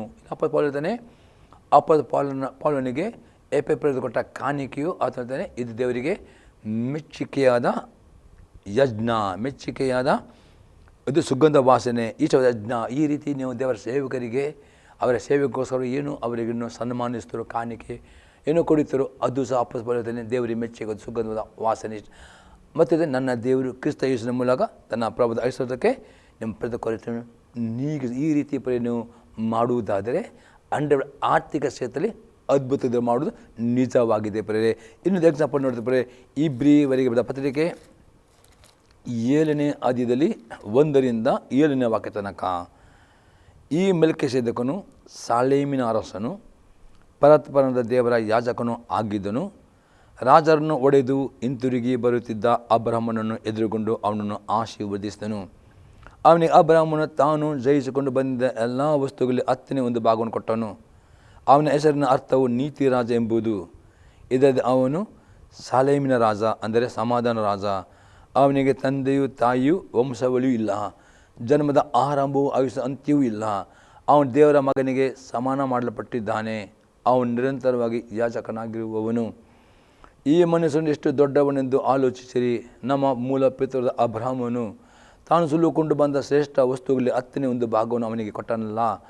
ಲೇವಿ ಕುಲದಲ್ಲಿ ಯಾಜಕೋದ್ಯೋಗವನ್ನು ಹೊಂದುವವರು ಜನರಿಂದ, ಅಂದರೆ ಅಬ್ರಹಾಮನ ವಂಶಸ್ಥರಾಗಿರುವ ತಮ್ಮ ಸಹೋದರರಿಂದಲೇ ದಶಮ ಭಾಗಗಳನ್ನು ತೆಗೆದುಕೊಳ್ಳುವುದಕ್ಕೆ ಧರ್ಮಶಾಸ್ತ್ರದಲ್ಲಿ ಅಪ್ಪಣೆ ಉಂಟು. ಆದರೆ ಅವರ ವಂಶಾವಳಿಗೆ ಸೇರದೇ ಇರುವ ಮೆಲ್ಕಿಸೆದೇಕನು ಅಬ್ರಹಾಮನಿಂದಲೇ ದಶಮ ಭಾಗಗಳನ್ನು ತಗೊಂಡದಲ್ಲದೆ ದೇವರಿಂದ ವಾಗ್ದಾನ ಹೊಂದಿದವನಾದ ಅವನಿಗೆ ಆಶೀರ್ವಾದ ಕೊಟ್ಟನು. ಆಶೀರ್ವಾದ ಹೊಂದುವುದಕ್ಕಿಂತ ಆಶೀರ್ವಾದ ದೊಡ್ಡವು ಎಂಬುದು ವಿವಾದವಿಲ್ಲದ ಮಾತಷ್ಟೇ. ನೋಡ್ತಲೇ ಅಬ್ರಹಾಮನು ಪ್ರೇರೆ ತನ್ನ ಎಲ್ಲ ಆದಾಯದಿಂದ ಬಂದ ಪ್ರಥಮ ಫಲಗಳ ದಶಮಾಂಶವನ್ನು ತನ್ನ ಸೇವೆ ಕೊಟ್ಟನು. ಮತ್ತು ಮೆಲ್ಕಿಸೆದೇಕನು ದೇವರ ಹೆಸರಿನಿಂದ ಆಶೀರ್ವಾದ, ಹಾಗೆ ಅಬ್ರಹಾಮನ ಆಶೀರ್ವಾದ, ಹಾಗೆ ಅಬ್ರಹಾಮನ ಹಾಗೆ ಪ್ರೇರೆ ಆರ್ಥಿಕವಾಗಿಯೂ ಸಮೃದ್ಧಿದ ಆಶೆ ಹೊಂದಿಕೊಳ್ಳಬೇಕಾದ್ರೆ ಇನ್ನು ದಶಮಾಂಶ ಒಂದು ಬೀಜವಾಗಿದೆ. ಕಾಣಿಕೆ ಎಂಬ ಬೀಜ ಪರಮ ಯಾವ ರೀತಿಯಲ್ಲಿ ದಶಮಾಂಶ ಕಾಣಿಕೆ ಪರಮ ಬೀಜವನ್ನು ಸಂತೋಷವಾಗಿ ನಂಬಿಕೆಯಿಂದ ಉದಗುವುದು, ಅದೇ ರೀತಿಯಲ್ಲಿ ಆರ್ಥಿಕ ಸಮೃದ್ಧಿ ಎಂಬ ಬೀಜ ಕೊಯ್ಲನ್ನು ಕೊಯ್ಯುತ್ತೀರಿ. ಆಗ ನೀವು ಹೇಳ್ತೀರಿ, ನಿಜವಾಗಿ ದೇವರು ನನ್ನ ಜೀವಿತದಲ್ಲಿ ಆರ್ಥಿಕ ಅದ್ಭುತ ಮಾಡಿ, ನಿಜ ಸಂಬಳ ಜಾಸ್ತಿ ಆಯಿತು, ಕೊರತೆ ನೀಗಿಸಲ್ಪಟ್ಟದು, ಸಾಲ ಬಿಡುಗಾಯಿತು ಎಂಬ ಅದ್ಭುತ ನೀವು ಹೊಂದಿಕೊಳ್ಳುತ್ತೀರಿ. ಆದರೆ ಎಷ್ಟು ತನಕ ನಿಮಗೆ ಸಾಲ ಎಂಬ ಈ ಬಂಧನದ ನಮ್ಮ ಬಿಡುಗಡೆ ಆಗಬೇಕಾ? ನೀವು ಈ ದೇವರಿಗೆ ದಶಮಾಂಶವನ್ನು ಅದರ ಕಾನೂನು ಕದ್ದುಕೊಳ್ಳುತ್ತೀರೋ ಅಥವಾ ನೀವು ದುಃಖದ ಕುಡಿತೀರೋ, ನಿಮಗೆ ಈ ಅದ್ಭುತ ಹೊಂದಿಕೊಳ್ಳಿಕ್ಕೆ ಆಗುತ್ತೋ? ಅನೇಕರು ಸಾಲ ಎಂಬ ಬಂಧನಲ್ಲಿ ಬಂಧಿಸಲ್ಪಟ್ಟಿದ್ದೀರಿ. ಬಿಡುಗಡೆ ಬೇಕಾಪ್ರೆ ನೀವು ಪ್ರಾರ್ಥನೆ ಮಾಡೋದು ಮಾತ್ರ ಅಲ್ಲ, ಕೆಲಸ ಮಾಡಬೇಕು. ಅಷ್ಟೇ ಅಲ್ಲದೆ ನಿಮಗೆ ಬಂದ ಸಂಬಳದಲ್ಲಿ ಪ್ರಥಮ ಭಾಗ ಸಾಲ ಅವರಿಗೆ ಕೊಡುವ ಮೊದಲು ದೇವರಿಗೆ ಕೊಡೋ ದಶಮ ಭಾಗವನ್ನು ಪ್ರತ್ಯೇಕಪಡಿಸಿರಿ. ಮತ್ತು ದೇವರ ಹತ್ರ ಬೇಡಿರಿ, ದೇವರ ಆತ್ಮನೇ ನಾವು ಇನ್ನೂ ಏನು ಕಾಣಿಕೆ ಕೊಡಬೇಕು. ಆಗ ದೇವರ ಆತ್ಮನು ನಿಮ್ಮ ಮಾತಾಡಿದ ಮೇರೆಗೆ ಆ ನಂಬಿಕೆಯಿಂದ ಸ್ವಂತವಾಗಿ ಕಾಣಿಕೆ ಎಂಬುದು ಪ್ರತ್ಯೇಕ ಮಾಡಿರಿ. ಮತ್ತು ದೇವರ ಆತ್ಮ ಹೇಳಿದಾಗೆ ಸಂತೋಷವಾಗಿ ನಂಬಿಕೆ ನಿಮ್ಮ ಸಭೆಗೆ, ನಿಮ್ಮ ಸಭಾಪಾಲಕರಿಗೆ ಅದು ನೀವು ಸಲ್ಲಬೇಕು, ಅದು ಸಲ್ಲಬೇಕು ಪ್ರೇರೆ. ಹಾಗೆ ನೀವು ಕೊಡುವಾಗ ಪ್ರೇರೆ ತಕ್ಕ ಸಮಯದಲ್ಲಿ ಆರ್ಥಿಕ ಕ್ಷೇತ್ರದಲ್ಲಿ ನಿಮಗೆ ದೇವರು ಅದ್ಭುತ ಮಾಡ್ತಾನೆ. ನಿಮ್ಮ ಸಂಬಳವು ದೇವರು ಡಬಲ್ ಮಾಡ್ತಾನೆ. ಹಾಗೆ ನಿಮ್ಮ ಸಂಬಳ ಜಾಸ್ತಿ ಆದ ಹಾಗೆ ಇನ್ನೂ ಜಾಸ್ತಿದ ಸಾಲ ಕೊಡ್ತಾ ಬನ್ನಿರಿ. ಹಾಗೆ ಕೊಡ್ತಾ ಬರುವಾಗ ಪರಿಪೂರ್ಣ ಸಾಲ ಬಂಧನ ಮುರಿದು ಬೀಳುತ್ತದೆ. ನೀವು ಆರ್ಥಿಕ ಕ್ಷೇತ್ರದಲ್ಲಿ ಅಬ್ರಹಾಮನಾಗೆ ಸಂಪನ್ನರಾಗಿ ಏನು ಕೊರತೆ ಇರುವುದಿಲ್ಲ ಪ್ರೇರೆ. ಇದು ಬೀಜನ ಬಿತ್ತಿದ್ದರೆ ಮಾತ್ರವೇ ಈ ಮಿರಾಕಲ್ ಆಗ್ತದೆ. ಈ ಬೀಜ ಬಿತ್ತಿದ್ದರೆ ಮಿರಾಕಲ್ ಆಗುವುದಂದರೆ ಅದಕ್ಕೆ ಪ್ರೇರೆ ಪ್ರತಿಯೊಂದಕ್ಕೆ ಬೀಜ ಬಿತ್ತಬೇಕು ಪ್ರೇರೆ. ದುಃಖದಿಂದ ಪ್ರಾರ್ಥನೆ ಆಗ ಅರ್ಸದ ಶಿವ ಕೊಯ್ಯುತ್ತಾರೆ. ಆಗ ದೇವರ ಅದ್ಭುತ ಮಾಡಿ ನಿಜ ಎಂಬುದೇ ಹೇಳಲಿಕ್ಕೆ ಸಾಧ್ಯ ಉಂಟು. ಇನ್ನೊಂದು ಬೀಜವಾಗಿದೆ ಆರಂಭದ ವಿಧೇಯತೆ ಎಂಬ ಬೀಜ ಬಿತ್ತುವವರು ಆಗಬೇಕು. 1ನೇ ಸಾಮುವೇಲ ಪುಸ್ತಕ 15ನೇ ಅಧ್ಯಾಯದಲ್ಲಿ 22 ಮತ್ತು 23ನೇ ವಾಕ್ಯ. ಅದಕ್ಕೆ ಸಾಮುವೇಲನು, ಯೆಹೋವನು ವಿಧೇಯತೆಗೆ ಮೆಚ್ಚುವಷ್ಟು ಯಜ್ಞ ಹೋಮಗಳು ಮೆಚ್ಚುತ್ತಾನೋ? ಯಜ್ಞ ಅರ್ಪಿಸೋದಕ್ಕಿಂತ ಮಾತು ಕೇಳುವುದು ಉತ್ತಮವಾಗಿದೆ. ಟಗರುಗಳ ಕೊಬ್ಬಿಗಿಂತ ವಿಧೇಯತೆಯು ವಿಶೇಷವಾಗಿದೆ. ಎಲ್ಲ ಯಜ್ಞಗಳಿಗಿಂತಲೂ ವಿಧೇಯತೆ ಯಜ್ಞ ಅತಿ ಪ್ರಾಮುಖ್ಯತೆ ಪ್ರಿಯ. ದೇವರಿಗೆ ಬೇಕು ನೀವು ಮಾಡೋ ಪ್ರತಿಯೊಂದು ಬೀಜಗಳನ್ನು ಪ್ರಿಯ ವಿಧೇಯತೆ ಎಂಬ ಬೀಜದೊಟ್ಟಿಗೆ ಈ ಬೀಜ ಬಿತ್ತರೆ ಡೆಫಿನೆಟ್ ಆ ಬೀಜವನ್ನು ದೇವರು ಸ್ವೀಕಾರ ಮಾಡ್ತಾನೆ. ಮತ್ತು ಬೀಜಕ್ಕೆ ಪ್ರತಿಫಲ ಮಿರಾಕಲ್ ಮಾಡುತ್ತಾನೆ. ಅದಕ್ಕೆ ದೇವರಿಗೆ ಬೇಕು ವಿಧೇಯತೆಯಿಂದ ಕೂಡಿದ ನಿಮ್ಮ ಯಜ್ಞಗಳು ಬೇಕು. ವಿಧೇಯತೆ ಕೂಡಿದ ಪ್ರಾರ್ಥನೆ, ವಿಧೇಯತೆ ಕೂಡಿದ ಉಪವಾಸ ಪ್ರಾರ್ಥನೆ ಎಲ್ಲ ವಿಧೇಯತೆ ಮಾಡಿದರೆ ಅದು ದೇವ ಮೆಚ್ಚುತ್ತಾನೆ. ಅದೇ ಅವಿಧೇಯ ಇಲ್ಲ 20 ಮಾಡಿದ್ರೆ ಅವಿಧೇಯತೆಯು ಮಂತ್ರತಂತ್ರಗಳಿಗೆ ಕಟ್ಟದಾಗ ಒಂದು ಅವಿಧೇಯರಾಗುವುದರೆ ನೀವೇ ಮಂತ್ರ ಮಾಡಿದಾಗ ಆಗ್ತದೆ ಎಂಬುದಾಗಿ ಇಲ್ಲದೆ ಬೇರೆಯವರು ನಿಮಗೆ ಮಾಟ ಮಂತ್ರ ಮಾಡಬೇಕಂತ ನೀವು ಭಾವಿಸೋದು ಬೇಡ. ನೀವೇ ಮಾಟ ಮಂತ್ರ ಅವಿಧೇಯತೆ ಮಾಟ ಮಂತ್ರಕ್ಕೆ ಕಟ್ಟದಾಗಿದೆ. ಹಠವು ಮಿಥ್ಯಾಭಕ್ತಿಗೂ ವಿಗ್ರಹಾರಾಧನೆಗೂ ಸಮಾನವಾಗಿದೆ. ನೀವು ದೇವರ ಮಾತನಾಡಿದ್ರು ಕಠಿಣ ಆಗ್ತಿರೋ, ನಿಮ್ಮ ಹೃದಯ ಕಠಿಣಪಡಿಸ್ತಿರೋ ಅದು ಮಿಥ್ಯಾಭಕ್ತಿ ಅಥವಾ ಕಪಟ ಭಕ್ತಿ. ಈ ರೀತಿ ಪ್ರೇರಣೆ ನೀವು ವಿಧೇಯತೆ ಬೇಕು. ಯಾಕೆ ವಿಧೇಯತೆ ಬೇಕೆಂದರೆ 1ನೇ ಬಡಪತ್ರಿಕೆ 3ನೇ ಅಧ್ಯಾಯದಲ್ಲಿ 22ನೇ ವಾಕ್ಯ. ಮತ್ತು ನಾವು ಆತನ ಆಜ್ಞೆಗಳನ್ನು ಕೈಕೊಂಡು ಆತ ಎಣಿಕೆಯಲ್ಲಿ ಮೆಚ್ಚುಗೆದ ಕಾರ್ಯವನ್ನು ಮಾಡುವರಾಗುವುದರಿಂದ ಏನು ಬೇಡಿಕೊಂಡರೂ ಆತನಿಂದ ಹೊಂದುವೆವು. ಯಾಕೆ ವಿಧಿ ಬಿತ್ತಬೇಕು? ಅಪ್ಪ ಹೇಳ್ತಾನೆ, ಮತ್ತು ನಾವು ಆತನ ಆಜ್ಞೆಯನ್ನು ಕೈಕೊಂಡು ನಡೆದು ಆತ ಎಣಿಕೆಯಲ್ಲಿ ಮೆಚ್ಚುಗೆದ ಕಾರ್ಯವನ್ನು ಮಾಡುವುದರಿಂದ ಏನು ಬೇಡಿಕೊಂಡರೂ ಆತನ ಹೊಂದುತ್ತೀವಿ. ಹಾಗಾದರೆ ದೇವರಿಗೆ ಬೇಕು ವಿಧೇಯತೆ ಬೀಜ ಬಿತ್ತುವುದರೆ ಎಲ್ಲ ಆಶೀರ್ವಾದ ಪ್ರಾರ್ಥನೆ ಹೊಂದಿಕೊಳ್ಳುತ್ತೀರಿ ಪ್ರಿಯರೇ. ಅದೇ ರೀತಿ 7ನೇ ಬೀಜವಾಗಿದೆ, ನಂಬಿಕೆಯಿಂದ ದೇವರ ವಾಗ್ದಾನಗಳನ್ನು ದಿನವಿಡೀ ಮಾತನಾಡುವವರು ಆಗಬೇಕು. ಪ್ರಿಯರೇ, ಜ್ಞಾನೋಕ್ತಿ ಪುಸ್ತಕ 18ನೇ ಅಧ್ಯಾಯದಲ್ಲಿ 21ನೇ ವಾಕ್ಯ, ಜೀವ ಮರಣಗಳು ನಾಲಿಗೆ ವಚನ ಪ್ರಿಯದ ಫಲವನ್ನು ಅನುಭವಿಸುವರು. ಪ್ರಿಯರೇ, ನಿಮ್ಮ ಬಾಯಿಯಿಂದ ಯಾವ ಜೀವ ಕೊಡುವಂಥ ಆಶೆ ಕೊಡುವಂಥ ಆರೋಗ್ಯದ ವಾಗ್ದಾನಗಳು ಎಂಬ ಬೀಜವನ್ನು ಬಿತ್ತುವುದಾರೆ ಅದೇ ರೀತಿಯ ಆಶೀರ್ವಾದ ಅದು ಹೊಂದಿಕೊಳ್ಳುತ್ತೀರಿ. ಹಾಗಾದರೆ 7 ರೀತಿಯ ಬೀಜಗಳನ್ನು ಬಿತ್ತುವುದಾದರೆ ಡೆಫಿನೆಟ್ ನೀವು ಹೇಳ್ತೀರಿ, ದೇವರು ನಿಜವಾಗಿ ನನ್ನ ವ್ಯಕ್ತಿಗತ ಜೀವಿತದಲ್ಲಿ ಕುಟುಂಬದಲ್ಲಿ ಅದ್ಭುತ ಮಾಡಿದ ನಿಜ ಎಂಬುದು ಹೇಳ್ತೀರಿ. ಮತ್ತು ನಿಜ ದೇವರು ಈ 7 ರೀತಿಯ ಬೀಜ ಬಿತ್ತುವುದಾರೆ ದೇವರು ನಿಮ್ಮ ಅದ್ಭುತ ಮಾಡ್ತಾನೆ. ದೇವರು ನಮಗೆ ಸ್ತೋತ್ರವಾಗಲಿ. ಈ ಸಂದೇಶ ನಿಮ್ಮಲ್ಲಿ ಉತ್ತೇಜನವಾಗುವುದಾದರೆ ನಿಮ್ಮ ಅಭಿಪ್ರಾಯ ತಿಳಿಸಿರಿ ಮತ್ತು ಯೂಟ್ಯೂಬ್ನ ಅನೇಕರಿಗೆ ಅದನ್ನು ಶೇರ್ ಮಾಡಿ ಪ್ರಿಯರೇ. ಪ್ರಾರ್ಥನೆ ಮಾಡೋಣ. ಪರಲೋಕದ ದೇವರೇ, ನಮ್ಮ ನಿಮಗೆ ಸ್ತೋತ್ರ ಕೊಂಡಾಡ್ತಾನೆ. ಇದನ್ನು ಪ್ರತಿಯೊಬ್ಬ ವೀಕ್ಷಕರು ಈ ರೀತಿಯ ನಂಬಿಕೆಯಿಂದ 7 ವಿಧದ ಬೀಜನ ಬಿತ್ತುವುದಕ್ಕೆ ಕಲಿಸಿಕೊಟ್ಟ ಸಂದೇಶವು ಪ್ರತಿಯೊಬ್ಬರ ಜೀವಿತದ ಕಾರ್ಯವನ್ನು ಮಾಡಿಕೊಂಡು ಅದೇ ರೀತಿಯಲ್ಲಿ ಬೀಜ ಬಿತ್ತಿಕೊಂಡು ತಮ್ಮ ವ್ಯಕ್ತಿಗತ ಜೀವಿತದಲ್ಲಿ ಕುಟುಂಬ ಅದ್ಭುತ ಹೊಂದುವಂತೆ ಪ್ರತಿಯೊಬ್ಬರ ಕೃಪೆಯನ್ನು ಕೊಡಬೇಕದವ. ಮತ್ತು ಈ ಸಂದರ್ಭ ಪ್ರತಿಯೊಬ್ಬ ಕಷ್ಟದಲ್ಲಿ ಪ್ರತಿಯೊಬ್ಬರನ್ನು ಆ ಕಷ್ಟದಿಂದ ಬಿಡುಗಡೆ ಮಾಡಬೇಕು. ರೋಗದಲ್ಲಿದ್ದವ್ರನ್ನು ಅವ್ರ ರೋಗ ಗುಣ ಮಾಡಬೇಕು. ಸಾಲದಿದ್ದವ್ರನ್ನು ಸಾಲದ ಬಿಡುಗಡೆ ಮಾಡಬೇಕೆಂದು ಬೇಡಿಕೊಳ್ತೇನೆ ಯೇಸು ಕ್ರಿಸ್ತನ ನಾಮದಲ್ಲಿ, ಆಮೇನ್. ತಂದೆಯವರ ಅಂತ್ಯಸು ಬೇಡಿಕೊಳ್ಳುವ ತಂದೆಯವರ ಪ್ರೀತಿಯು, ಯೇಸು ಕ್ರಿಸ್ತನ ಕೃಪೆಯು, ಪವಿತ್ರನ ಅನ್ಯೋನ್ಯತೆಯು ಸದಾ ಕಾಲವು ಈ ಸಂದೇಶಗಳ ಪ್ರತಿಯೊಬ್ಬರ ಸಂಗಡದಲ್ಲಿ, ಆಮೇನ್. Praise the Lord. ದೇವರನ್ನು ಆಶೀರ್ವಾದ ಮಾಡಲಿ.